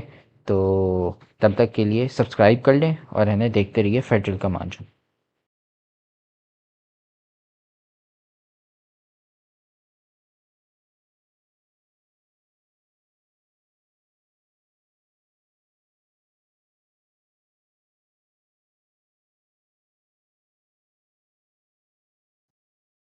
अच्छा, अब हम शुरू करते हैं एक्सरसाइज 1.3, ठीक है। अब हम आ रहे हैं application of real numbers in daily life पे, ठीक है। अब मैं सच्ची सच्ची बताऊं, ठीक है, अब ये जो सारी चीज़ें आपने पढ़ी हैं, ठीक है, अब आप बोलेंगे कि यार ये हमारे किस काम की है। अभी आपको है ना इसका कोई मतलब इस्तेमाल दिख नहीं रहा होगा। अभी आपको कहेंगे यार ये 2⁻⁻⁰ मेरी ज़िंदगी में तो कभी काम का नहीं आया, ठीक है। ये इसलिए क्योंकि अभी आप है ना बहुत छोटे छोटे बेबी स्टेप्स पे हैं, ठीक है। अभी समझे आप ABCD पढ़ रहे हैं, आपने सेंटेंसेस बनाना अभी तक शुरू नहीं किया। अभी आप आगे ज़िंदगी में जाएंगे और भी मैथ्स की चीज़ें पढ़ेंगे, फिर जाके आप देखेंगे कि आप इतनी सारी चीज़ें कर सकते हैं मैथ्स के थ्रू कि आप कहेंगे कि यार अब हमें मज़ा आ रहा है, ठीक है। तो अब जैसे फॉर एग्जांपल कुछ लोग मैथ्स के थ्रू अभी एआई में काम कर रहे हैं, रोबोट्स बना रहे हैं, कुछ लोग फाइनेंस में इतना काम कर रहे हैं कि वो करोड़ों रुपए छाप रहे हैं फिनटेक के थ्रू, फाइनेंस के थ्रू। ठीक है, अब इसमें भी आप देखेंगे कि बहुत सारे दिए हुए हैं, ठीक है, एप्लीकेशंस बहुत सारी दी हुई हैं, मैथ्स के बहुत सारे एप्लीकेशंस होते हैं। ठीक है, तो फॉर एग्जांपल यहाँ पे रिस्क कैलकुलेशंस, बिजनेसेस में प्रॉफिट्स कितने, लॉसेस कितने, पगारें मुझे कितनी देनी है, ठीक है, सेविंग्स मुझे करनी है, ठीक है, income etcetera, risk calculations, risk कितना है, ये सारी चीज़ें ना करनी होती हैं। ठीक है, अब ये रैशनल नंबर्स, रियल नंबर्स के यूजेस होते हैं। इरैशनल नंबर्स आप बोलेंगे यार ये किस काम के हैं? irrational numbers भी है ना, यहाँ पे लिखा हुआ है, but for mathematicians they have a really big scope. Engineers, technicians, opticians, while working with circles, spheres or cylinders and finding the areas, perimeters or volume which include pi, are working with irrational numbers. ठीक है, then we find irrational numbers like in architecture, navigation and fluid mechanics where transcendental functions are in frequent use. तो जो आपके engineers होते हैं, technicians होते हैं, और जो आपके चश्मे बनाने वाले होते हैं, ग्लास और ये सब, अब आपको पता होगा कि यार एरिया ऑफ सर्कल है पाई आर स्क्वायर है। ठीक है, उसमें पाया आता है जो इरेशनल नंबर है। फिर उसके अलावा आप जाते हो, फिर वॉल्यूम ऑफ सिलेंडर, वो 4/3 पाई आर क्यूब होता है, पाई उसमें भी आता है। ठीक है, अब आप कहोगे यार ये किस काम के होते हैं? ये अभी आपको इतने काम के नहीं दिख रहे होंगे क्योंकि अगेन आप ABCD पढ़ रहे हैं, बट ये बहुत सारी चीज़ों में काम आते हैं। जैसे फॉर एग्जांपल आर्किटेक्चर, आर्किटेक्चर ये होता है जो आपकी बिल्डिंग्स बनी हुई है ना, ठीक है, ये पूरी बिल्डिंग्स है ना, थैंक्स टू इरेशनल नंबर्स बनी है, वरना नहीं तो इतनी अच्छी बिल्डिंग्स कभी नहीं बन पाती। ठीक है, इतने सारे मॉल्स, मज़ार कायद जैसे हो गई, ठीक है, मीनार पाकिस्तान हो गया, ऐसी बहुत सारी चीज़ें पाए और इन नंबर्स के बगैर कभी बन ही नहीं पाती। फ्लूइड मैकेनिक्स हो गई, ठीक है, जैसे सुनामी हो गई। अभी पाकिस्तान में तो सुनामी नहीं आती, शुक्र है, लेकिन बाहर US हो गया और बहुत भी मुल्क होते हैं वहाँ पे सुनामीज आती हैं। ठीक है, इतना बड़ा मतलब तूफान आता है उनके पास, ठीक है, उनको देखना होता है कि यार कितनी बड़ी सुनामी आएगी। ठीक है, तो उसके लिए वो है ना, फिर इरेशनल नंबर्स यूज होते हैं ताकि वो अंदाज़ा लगा सके कि यार कितनी बड़ी आएगी सुनामी। ठीक है, नेविगेशन आ गई, पुलिस वाले और ये जो FBI वाले, RIS, ये सब ये है ना नेविगेशन में यूज़ करते हैं, और ऐसे बहुत सारे है ना इसके यूजेस होते हैं। फिर अब नेक्स्ट पेज में यहाँ पे सवाल दिया हुआ है, यहाँ पे है ना एक एप्लीकेशन का सवाल दिया हुआ है, जिससे है ना अब यहाँ पे है ना अब एक एप्लीकेशन का सवाल दिया हुआ है जो आप अप्लाई कर सकें। ठीक है, अब इसमें दिया हुआ है cooking oil company produces 4 types of oil in 1 litre, 5 litre and 10 litre packings, the inventory is shown. ठीक है, 4 अलग ऑयल्स हैं, 1 2 3 4, और है ना उनके क्या कहते हैं इन्वेंटरी दी गई है कि अच्छा 1 लीटर के 5,000 है, 5 लीटर के 2,500 हैं, और 10 लीटर के 1,000 हैं। After removal of 40% of an item it is to be replenished, मतलब वापसी डालेंगे। The daily removal of 1 litre, तो मतलब बेसिकली ये है कि 40% हट गए। ठीक है, 40% 1,000 के होते हैं 400, तो जब जैसे ही 400 कुकिंग ऑयल्स हट जाएंगे, जैसे ही बिक गए, तो फिर हम है ना उसको वापसी स्टॉक में डालेंगे। ठीक है, the daily removal of 1 litre cooking oil is packing is 20%। ठीक है, एंड 10 लीटर वाले का है 5%। Fine number of daily removed in 1 litre cooking oil in oil to packaging. ठीक है, अब इन्होंने क्या बोला है कि आपका जो ऑयल 2 है, ठीक है, और वो जो 1 लीटर वाली है उसमें से रोज 20% हटता है। ठीक है, number of daily remove 1 litre oil. ठीक है, तो आपके पास 1 लीटर ऑयल है, 5,000 पड़े हुए हैं, उसमें से रिमूव कितना हो रहा है? 20%। तो आप 20% से मल्टीप्लाई कर देंगे, जो 20% इज बेसिकली 20/100, तो 5,000 मल्टीप्लाई बाय 20/100, ये आप करेंगे तो ये हो जाएगा 0.2, ये 1,000 हो गए।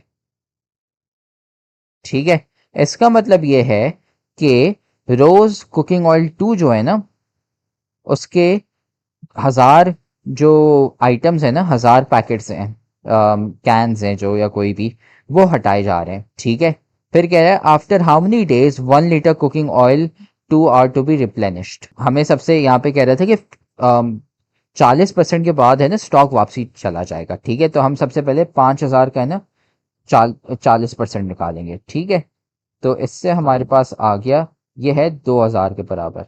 इसका मतलब ये है कि यार जब मेरे 2,000 कैंस हट जाएंगे ना तेल के, तो मैं स्टॉक वापसी अपना डालूंगा। ठीक है, फिर दुकानदार बोलेगा कि यार नहीं अब है ना तेल कम हो गए, ठीक है, क्या पता एक दिन में ज़्यादा लोग आ जाएं, तो है ना उसको स्टॉक एक्स्ट्रा हमेशा चाहिए होता है। तो जैसे ही जब 2000 बिक जाएंगे तो वो 2000 वापसी और खरीद लेगा और वो 5000 तक ला लेगा स्टॉक, ठीक है। ये है सीन।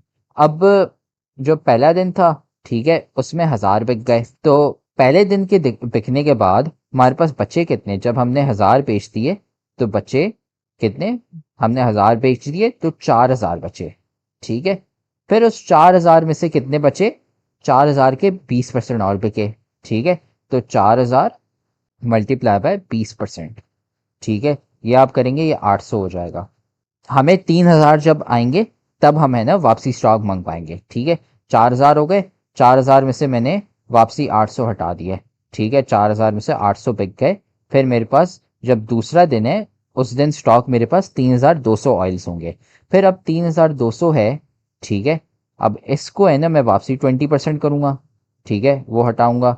तो कितने बिक गए, ये हो गए आपके, तो ये बिक गए आपके 640। अब इसमें से आप सब्ट्रैक्ट करोगे वापसी, तो ये कितने बच गए आपके पास, ये बच गए 2560। अब आपने देखा यार 40% से ज़्यादा बिक गए, मुझे बेचने थे कितने, 2000, ठीक है।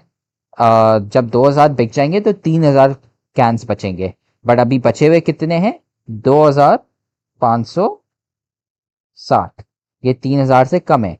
तो अब मैं स्टॉक मंगवाऊंगा। ये कौन सा दिन है, ये तीसरा दिन है। पहला दिन था, ठीक है, मैं है ना टेबल बनाता हूँ, ठीक है। डे 1 कितने बिके पहले दिन पे, स्टॉक हम कितने बिके हमारे, 1000 बिके, ठीक है। डे 2 उस पे कितने बिके, 800। डे 3 उस पे कितने बिके, 640। हमें टोटल कितने बेचने थे, 2000। तो ये कितने हो गए, ये हो गए आपके 2440। ये 2000 से ज्यादा है, तो इसलिए है ना जो तीसरा दिन है हम उस पर स्टॉक मंगवाएंगे। अब यहाँ पे आप देख रहे हैं, यहाँ पे लिखा हुआ है आफ्टर 2 डेज, 2 दिन के बाद, मतलब तीसरे दिन पे बिकेंगे, दूसरे दिन पे नहीं मंगवाएंगे, ठीक है, आफ्टर 2 डेज। फिर after how many days, actually नहीं, आंसर 3 होगा, आफ्टर 2 डेज, आफ्टर 3 दिन, जब 3 दिन पूरे हो जाएंगे फिर, तो इसका आंसर गलत है, ठीक है, ये 3 दिन होगा। फिर अब हम चौथे पार्ट पे आते हैं, ठीक है। अब चौथे पार्ट में ये कि यार हम रोज है ना 50 तो हटा रहे हैं, ठीक है। अब मैंने आपको जो वर्किंग करके दिखाई थी यहाँ पे कि यार डे 1 पे ये बार बार हम सब्ट्रैक्ट करें, ये बहुत बड़ी ख्वारी है, ठीक है। अब इसका है ना मैं आपको एक शॉर्ट फॉर्मूला देता हूँ, ठीक है। आप कह रहे हो कि यार रोज कितने हटने हैं मेरे पास स्टॉक वापसी कब आएगा, जब 40% बिक जाएंगे, तो मतलब 60% ऑफ द स्टॉक बचेगा, ठीक है। 100% में से 40 बिक गया, बचा कितना, 60%, 60%। जब वो होगा तो मैं स्टॉक वापसी को मंगवाऊंगा, ठीक है। तो 1000 का मैंने 60% लिया, तो वो हो गया 600। जब मेरे पास स्टॉक 600 हो जाएगा तो तब जाके मैं ये लूंगा। अब मेरे पास रोज कितना स्टॉक बच रहा है, मैं रोज 5% हटा रहा हूँ, तो मेरे पास बच रहा कितना है, 95%। तो लेट्स से 1000 है डे 1, उसमें मैंने क्या किया कि 1000 लिया, उसमें से मैंने 5% बेच दिया, बचा कितना, 95। तो ये बचा कितना वापसी, यहाँ पे 950। फिर डे 2, यार मेरे पास 950 पड़े हुए हैं, अब उसमें से मैं कितने बेचूंगा, मैं वापसी 95% बेचूंगा, 95% बचेगा, 5% बिक गया, बचा कितना, 95%। 950 मल्टीप्लाई बाय 95%, ये हो जाएंगे आपके 909। और ऐसे आप कंटिन्यू करते रहेंगे। लेकिन यार आप देख रहे हैं कितनी ख्वारी हो रही है, ये आपको कम से कम 8 से 10 दफ़ा करना पड़ेगा ताकि आप 600 तक पहुंच सके, ठीक है, मैं अंदाजन बता रहा हूँ। अब इसका शॉर्ट फॉर्मूला क्या है कि यार मेरे पास शुरू में कितने हैं, 1000। अब मैं रोज 95% बचा रहा हूँ, ठीक है। आप देख रहे हैं मैं बार बार यहाँ पे 95% से मल्टीप्लाई करता जा रहा हूँ, करता जा रहा हूँ, करता जा रहा हूँ। तो अब मैं ये करूँगा कि मैं 95% जो है ना उसको 95% को मैं 0.95 लिख लेता हूँ, ठीक है, ताकि है ना आसान रहे। और इसको मैं टू द पावर n से रेस कर दूंगा, ठीक है, जब ये हो जाएगा तो मेरे पास जो स्टॉक है ना वो कितना होना चाहिए, वो 600, कम से कम 600 होना चाहिए, 600 से कम होना चाहिए, 600 या 600 से कम, ठीक है, ज़्यादा से ज़्यादा 600 होना चाहिए, ठीक है, उससे ज़्यादा हुआ तो मैं स्टॉक नहीं मंगवाने वाला, ये सीन होगा, ठीक है। अब मैं है ना इसको ये करूँगा 0.95, इसको मैं सिंप्लीफाई करूँगा 0.95 टू दी एन, ठीक है, लेसर देन 0.6। अब आप इसको है ना बेसिकली ये करेंगे कि बार बार है ना 0.95 को है ना मल्टीप्लाई करते जाएंगे करते जाएंगे करते जाएंगे, ठीक है, और कितनी दफ़ा आप करेंगे वो मैं आपको बताता हूँ। वो होगा, इसका जवाब कैसे आएगा, इसके अंदर दो तरीके हैं, ठीक है, एक मैं आपको सिलेबस के जो अंदर वाला है वो बताता हूँ, वो थोड़ा सा लंबा होगा, ठीक है, और एक और तरीका मैं बताता हूँ वो सिलेबस से थोड़ा सा हटके होगा लेकिन जवाब है ना 1 सेकंड में आ जाएगा।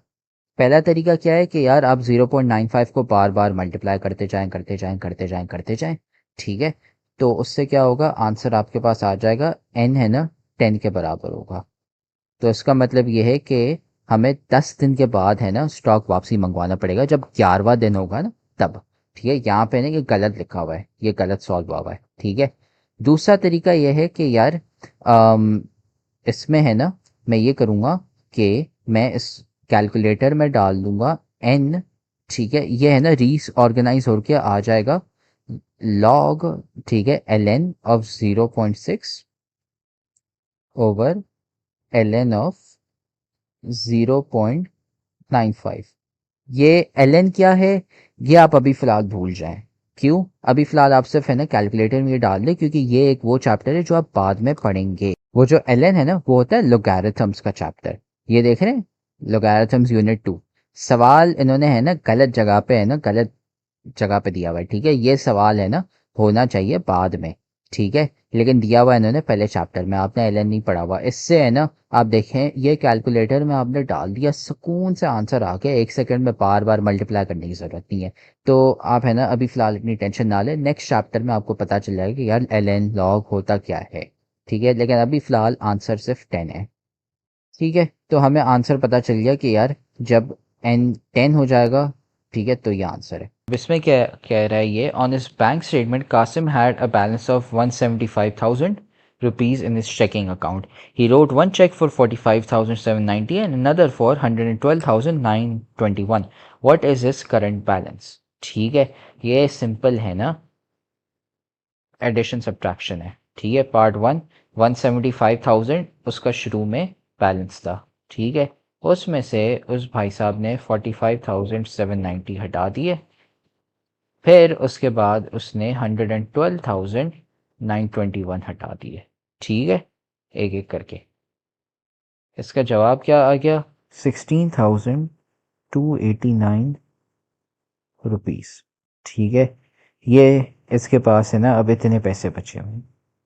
फिर आते हैं हम दूसरे सवाल पे। Last week Wajid drove this much kilometres 283.4 kilometre on 16.2 litres of petrol. He says that he averaged about 1.75 kilometre. Is his answer reasonable? Explain. ठीक है, सबसे पहले हम करेंगे 283.4 डिवाइडेड बाय 16.2।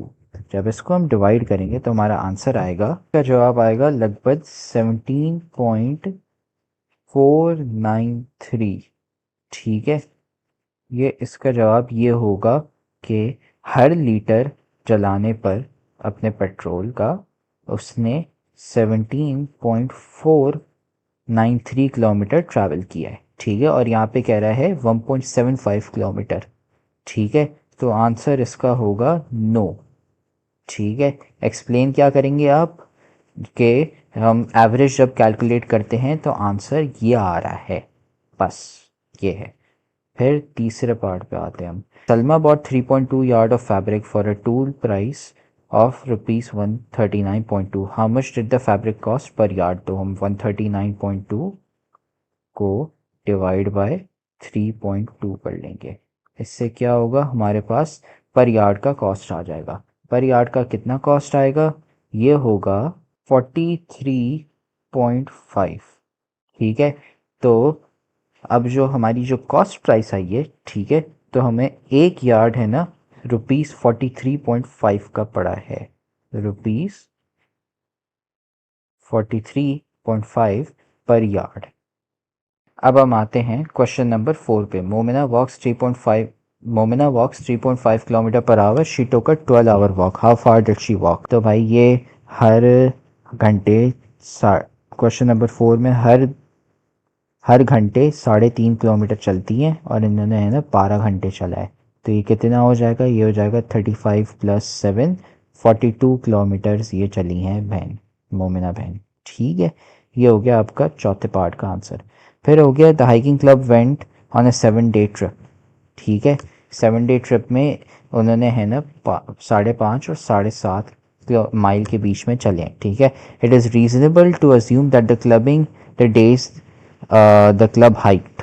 ठीक है, तो ये 7 दिनों के ट्रिप पे गए हैं। ठीक है, अभी MCQ है, होगा ये कि यार वो है ना 5.5 और 7.5 मील के बीच में चलें। ठीक है, तो हम है ना सबसे पहले मिनिमम निकालेंगे, वो 5.5।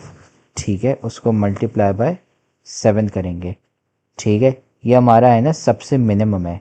ठीक है, इसका मतलब ये है कि सबसे कम कितनी सबसे है ना कम हाइकिंग उन्होंने जब की हो। ठीक है, तो इसका जवाब होगा 38.5 किलोमीटर। ये है ना सबसे कम डिस्टेंस इन्होंने ट्रैवल किया है। ठीक है, फिर उसके बाद मैक्सिमम डिस्टेंस, सबसे ज़्यादा हाइकिंग कब की है उन्होंने, तो इसका आंसर आएगा 7.5 × 7, तो ये 52.5 किलोमीटर होगा। अब MCQ क्या है, लेस देन 35 माइल्स, नहीं ये गलत है, ये तो नहीं हो सकता। ठीक है, बिटवीन 35 एंड 55 माइल्स, हाँ ये तो सही लग रहा है। ठीक है, तो इसको है ना हम टिक कर लेते हैं। इक्वली 55, नहीं ये गलत है। ठीक है, और मोर देन 55, नहीं ये नहीं हो सकता, तो आंसर इसका है बी। ठीक है, ये इसका जवाब है। फिर आते हैं हम पार्ट 6 पे। For a class party the students council purchased 42 balloons at 1.85 rupees each. What is the total amount that they paid? एक बलून आया है 1.85 रुपीज़ का, तो 42 बलून्स कितने के आए, 42 मल्टीप्लाई बाय 1.85। ऐसे है कि भाई एक समोसा 20 रुपये का आया, तो 3 समोसे कितने के आए, 60 के। तो अब इसमें बलून्स 1.85 रुपीज़ के हैं। ठीक है, 42 बलून्स लिए, कितने का, इसको कैलकुलेट करेंगे तो आएंगे ₹77.7, इतने पैसे लगे। अच्छा, अब क्वेश्चन 7 है। Group of friends made 4 yard long rectangular banner, they paid ₹3.75 per yard for the fabric and ₹9 for the firm to go around the banner, 10 yard perimeter, what was the width of the banner. ठीक है, इसमें सबसे पहले आप तो पैसे हटा दें। ठीक है, वो खामखा मैंने कन्फ्यूजन के लिए डाला हुआ है, और मैं ना एक और कलर यूज़ कर लेता हूँ यहाँ पे। ठीक है, ये समझे आपका रेक्टेंगल है। ठीक है, पेरीमीटर 10 है। ठीक है, 10 यार्ड, और ने बोला कि लेंथ है ना 4 यार्ड है, तो ये 4 हो गया और ये 4 हो गया, ये कितने हो गए, 8।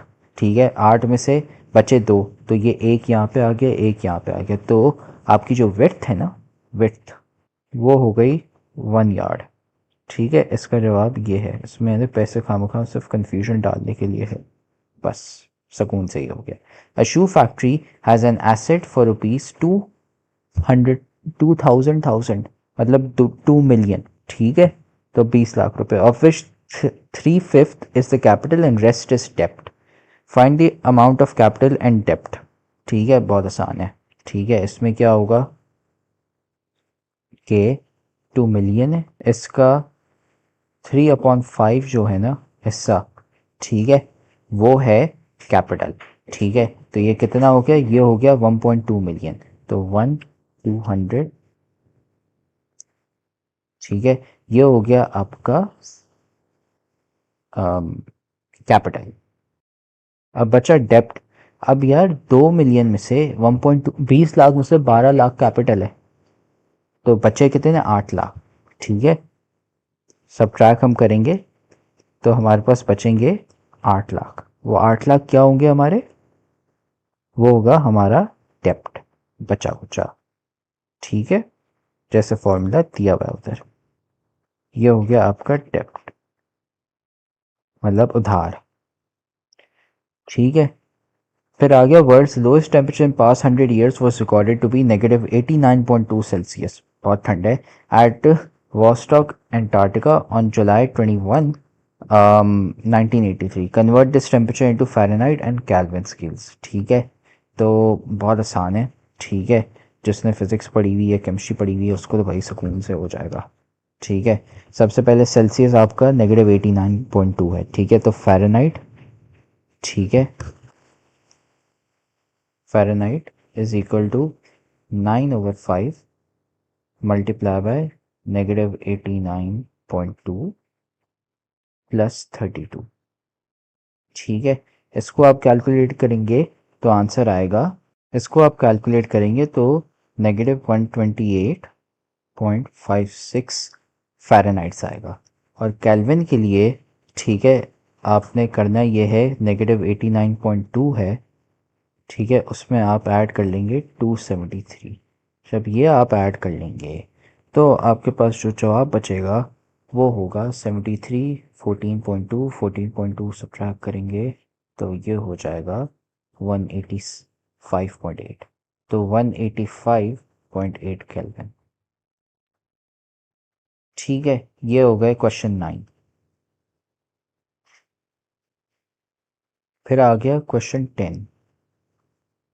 Question 10 में a company has was penalized by the government act for low quality production. If the company has 3 shareholders, Farah, Mariam and Tareem, investing in the ratios of 1:2:3 and the amount of penalty is 456,868.97, find the amount of penalty paid by each of 3 shareholders. बहुत आसान है। ठीक है, सबसे पहले तो आप निकालेंगे टोटल शेयर्स, तो वो हो जाएगा 1 + 2 + 3 जो हो गया 6। ठीक है, अब हमें निकालना है फ़रा, मरियम और तहरीम के कि भाई वो पेनल्टी में कितने कितने पैसे भरने वाले। ठीक है, अब जो फ़रा है, फ़रा, ठीक है, फ़रा उसका एक हिस्सा है। ठीक है, टोटल में से उसका सिर्फ एक हिस्सा है, तो वो एक हिस्सा पे करेगी 456,868.97। ठीक है, इसका जो जवाब आएगा, ठीक है, मैं जवाब को बताता हूँ। फिर मरियम आ गई। ठीक है, मरियम के 2 हिस्से हैं। ठीक है, 6 में से 2 हिस्से मल्टीप्लाई बाय 456,868.97। इसका मैं जवाब आपको बताता हूँ। फिर उसके बाद बची तहरीम, उसके 3 हिस्से थे।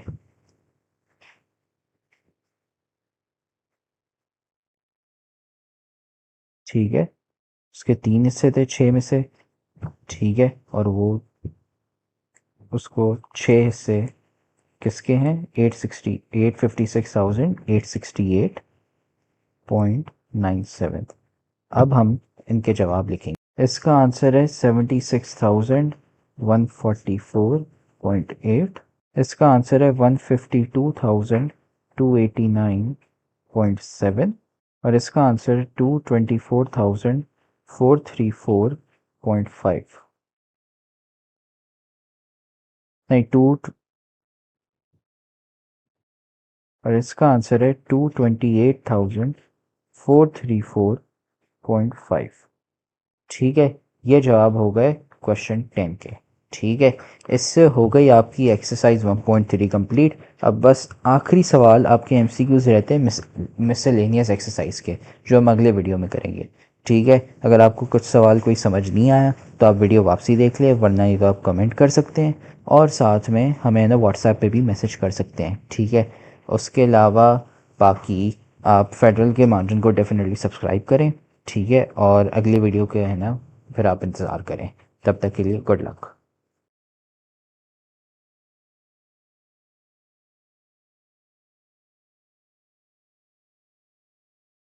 वेलकम टू फेडरल का मार्जिन अगेन। अब हम आ गए हैं इस चैप्टर के बिल्कुल आखिरी एक्सरसाइज पे, मिसलेनियस एक्सरसाइज 1। ठीक है, ये इस चैप्टर के सबसे इम्पोर्टेंट सवाल और स्पेशली एमसीक्यूज बहुत ही इम्पोर्टेंट है। ठीक है, तो अब हम ये सॉल्व करने वाले। अगर आपने पिछले लेक्चर्स नहीं देखे हुए, जो इंट्रोडक्शन और एक्सरसाइज 1.12 और 3, अगर वो वाले लेक्चर्स नहीं देखे हुए तो मैं कहूँगा कि आप पहले वो देख लें, ताकि आप है ना इन एमसीक्यूज को है ना समझ सकें कि चल क्या रहा है यहाँ पे। ठीक है, तो अब हम है ना शुरू कर देते हैं। सबसे पहला question, a multiply by b plus C minus D equals, इसकी एक्सपेंशन होगी। ठीक है, a है जो वो इससे मल्टीप्लाई होगा, फिर c से मल्टीप्लाई होगा और d से मल्टीप्लाई होगा, एक्सपैंड होके आंसर आ जाएगा ये AC plus AB minus AD। ठीक है, जब आप एक्सपैंड करेंगे तो ये आंसर आएगा और ये आंसर मैच करता है ऑप्शन बी से। ठीक है, फिर आ गया a to the power r multiply by a to the power minus s divide by a to the power s। ठीक है, तो इसको है ना हम लगते हैं, हम यहाँ पे लगाएंगे प्रोडक्ट और क्वोशंट रूल। ठीक है, a to the power r, ठीक है, प्लस माइनस s, ठीक है, डिवाइड में माइनस होता है तो माइनस s।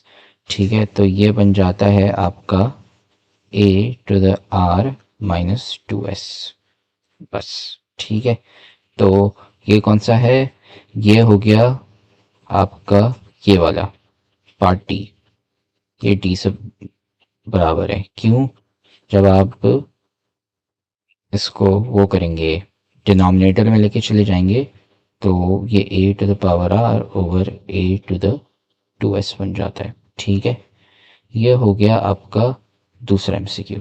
ठीक है, ये पहला वाला और ये दूसरा वाला। तीसरे वाले में क्या सीन है, इसको हम सबसे पहले उसके पावर वाले फॉर्म में लिखेंगे, एक्सपोनेंशियल वाले फॉर्म में। तो ये AB to the 1 over n हो जाएगा, जो आंसर D से मिलता है, बिल्कुल सही। पार्ट 4 में which number is self multiplicative inverse. ठीक है, 3, -3, -1 या 0। ठीक है, सेल्फ मल्टीप्लिकेटिव इनवर्स ऐसा होता है नंबर जिसको, पहले सबसे मल्टीप्लिकेटिव इनवर्स क्या होता है, वो ये होता है, लेट्स से मेरे पास 4 है। ठीक है, उसको मैं ऐसे कौन से नंबर के साथ मल्टीप्लाई करूं कि वो 1 बन जाए, तो मैं उसको 1/4 से मल्टीप्लाई करूंगा। ठीक है, अब हम 3 को देखेंगे, 3 का मल्टीप्लिकेटिव इनवर्स क्या है, 1/3, तो ये तो नहीं होगा। -3 का क्या है, -1/3। -1 का क्या है, -1 ही होगा। ठीक है, क्यों, क्योंकि -1 टाइम्स 1/-1। ठीक है, जो बेसिकली है -1 टाइम्स -1, जो आपको 1 देगा। ठीक है, तो पार्ट 4 का आंसर सी है, हमें -1 खुद का ही इनवर्स है, सेम है। ठीक है, फिर आ गया 5 में, if a is greater than 0 then square root of a is real. ठीक है, जो चैप्टर का नाम है वही है रियल। ठीक है, फिर a plus B is equal to a, what is the value of b, बहुत आसान है, 0, b 0 होगा। ठीक है, if a times b is equal to 1, what is the value of b। ठीक है, बेसिकली इसमें आप ये करेंगे कि 1 a को है ना डिवाइड कर लेंगे दोनों साइड। ठीक है, a को आप है ना साइड पे डिवाइड कर लेंगे तो b आपका हो जाएगा 1/a। ये है पार्ट 6, नहीं 7, हाँ, b is equal to 1/a, ये रहा। According to the reflexive property, ये किसके बराबर है, रिफ्लेक्सिव प्रॉपर्टी में क्या होता है, सेम होते हैं दोनों नंबर। ठीक है, कौन से नंबर सेम है, y² - 17 से, बस ये c, ये दोनों सेम है। फिर अब इस पे आते हैं, if a times b is equal to a, what is the value of b। यार a वापसी चाहिए तो मल्टीप्लाई का 1 करेंगे, सिंपल, ये हो गया। If a times b is equal to 1, what is b called, ये होगा इसका मल्टीप्लिकेटिव इनवर्स। ठीक है, एडिटिव आइडेंटिटी नहीं है, यहाँ पे मल्टीप्लिकेशन हो रही है, मल्टीप्लिकेटिव आइडेंटिटी वो नहीं है, उस वो अलग होती है, वो a times b equal to b times a होता है। और सेल्फ मल्टीप्लिकेटिव इनवर्स, इसमें कोई कहीं भी नहीं लिखा हुआ कि a और b है ना -1 हो, कि वो सेम हो या 1 हो। Commutative property does not hold with respect to addition, multiplication, subtraction या बोथ a एंड b। ठीक है, कम्यूटेटिव प्रॉपर्टी अगर आपको याद होगी तो आपको पता होगा कि आंसर सी है, सब्ट्रैक्शन। कम्यूटेटिव प्रॉपर्टी क्या होती है, ऐसे दो नंबर्स, ठीक है, अगर मैं उनका ऑर्डर चेंज कर लूँ तो सेम ही रहे। ठीक है, जैसे एडिशन हो गई, मैं 3 + 5 करूँ या 5 + 3 करूँ, एक ही बात है। मल्टीप्लिकेशन में 3 × 5 करूँ या 5 × 3 करूँ, एक ही बात है। लेकिन सब्ट्रैक्शन में 3 - 5 और 5 - 3 दो अलग आंसर होते हैं, इसलिए कम्यूटेटिव प्रॉपर्टी नहीं है। अब हम है ना सारे ये जो क्वेश्चंस है हमारे, लॉन्ग क्वेश्चन, शॉर्ट क्वेश्चन, जो भी आप बोलें, ये है ना हम सॉल्व करने वाले हैं। सो अब शुरू करते हैं। पहले सबसे हमारे पास है question number 2, represent each number on the number line. ठीक है, तो सबसे पहले एक नंबर लाइन बनाते हैं। अब सबसे पहला वाला है -5.2। ठीक है, बस वो नंबर हमें रिप्रेजेंट करना है, तो ये मैं कर लेता हूँ। ये मैं -6 से स्टार्ट कर रहा हूँ, ये -5, ये -4। ठीक है, आपका जो 5 -5 एंड 1/5 है जो, ठीक है, ये हो गया -5.2। तो ये -5 और 6 से बीच में होगा यहाँ पे। ठीक है, ये हो गया आपका -5 एंड 1/5। ठीक है, फिर आ गया 17/3। ठीक है, 17/3 पे आते हैं, वो होगा पॉजिटिव साइड पे। ठीक है, ये हो गया 5.7। ठीक है, तो ये 5 और 6 के बीच में होगा।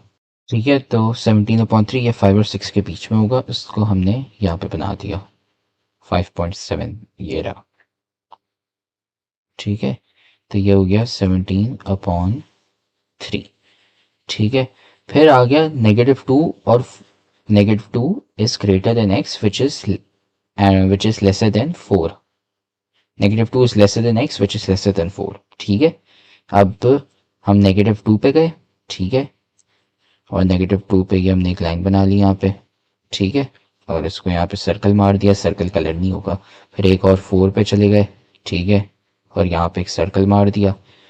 ठीक है, अब इसको यूं कर दिया, ये इस तरफ। ठीक है, और ये वाला इस तरफ। ठीक है, ये हो गया -2 is lesser then x which is lesser than 4। फिर चौथा part x is greater then 6। ये आसान है, ये हम 6 पे आ गए यहाँ पे। ठीक है, सर्कल बनाया, इस सर्कल को हम कलर करेंगे। ठीक है, और यूं हमने एक एरो बना दिया। ये हो गई आपकी नंबर लाइन। फिर आते हैं part 3, write each exponential expression as an equivalent radical expression and simplify if possible. ठीक है, इसको रैट्स के फॉर्म में लिखना है। ठीक है, तो ये आसान है। ठीक है, सबसे पहला वाला जो है, ठीक है, पार्ट 1, 3 का पार्ट 1 आ गया। ठीक है, इसमें होगा क्या, ये √5 -2 टू द पावर 4। ये हो गया पहला आंसर। फिर दूसरे पर आते हैं। ठीक है, दूसरे वाले में ये हो गया क्यूब रूट ऑफ -27। इसकी फर्दर सिंप्लीफिकेशन हो सकती है। ठीक है, वो होगा -3। ठीक है, इसका आंसर -3 के बराबर है। ठीक है, ये -3 यहाँ पे लिख लिया। अब square root of 16 to the power 4। ठीक है, ये स्क्वायर रूट ऑफ 16 दिया हुआ है। ठीक है, सबसे पहले इसको सॉल्व करेंगे हम। स्क्वायर रूट ऑफ 16 4 के बराबर होता है, फिर 4 टू द पावर 4। ठीक है, 4 टू द पावर 4 होता है 16 टाइम्स 16 विच इज 256। तो ये वाला आंसर है 256। ठीक है, फिर आते हैं पार्ट 4 पे, cube root of -8 to the power 9। ठीक है, सबसे पहले क्यूब रूट ऑफ -8 निकालेंगे। ठीक है, वो क्या होगा, -2। ठीक है, तो फिर हमने क्यूब रूट ऑफ 8 की जगह हमने -2 लिख लिया और उसको फिर टू द पावर 9 कर दिया। ठीक है, अब इसका क्या आंसर होगा, इसका आंसर होगा 2, तो ये -512 बन जाएगा। ठीक है, ये हो गया। फिर अब आते हैं 5वें पार्ट पे, x -2 टू द पावर 3। ठीक है, ये बहुत आसान है। ठीक है, 3 और -2 को हमने मल्टीप्लाई कर दिया। ठीक है, तो ये बन गया x टू द पावर -6 और यहाँ पे 0 है। ठीक है, तो ये 1 बन जाएगा। 1 टू द पावर 5 इज 1, तो इसका बस answer directly x to the power -6, बस इन दोनों को मल्टीप्लाई करके हो गया। ठीक है, ये हो गया पार्ट 3, क्वेश्चन 3।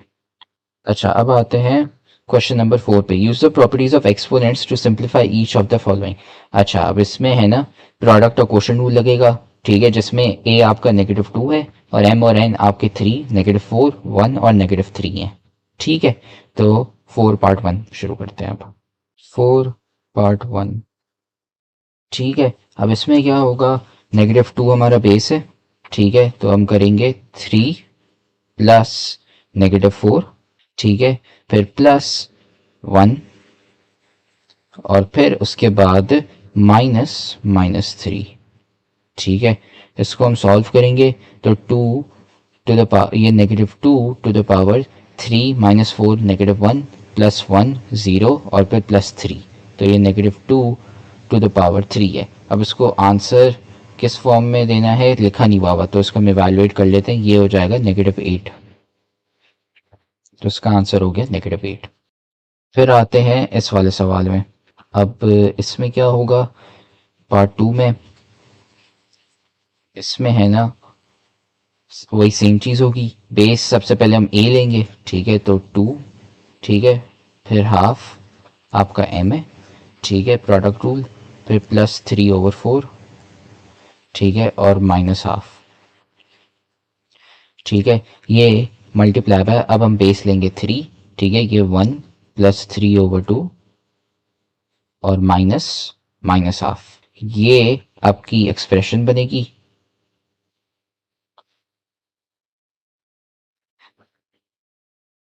ये आपकी एक्सप्रेशन बनेगी, ठीक है। तो 2 वाले को हाफ -हाफ 0 हो गया, तो 2 टू द 3/4 बच गया, ठीक है। ये हो गया आपका 2 वाले का आंसर। फिर 3 वाले का आंसर 3, फिर 1 हाफ और हाफ, ठीक है, तो ये बन जाएगा 3 टू द 3, ठीक है। इसको अगर आप फर्दर सिंप्लीफाई करना चाहें तो इसको आप यूं लिख सकते हैं, 2√4 टाइम्स 3 टू द 3।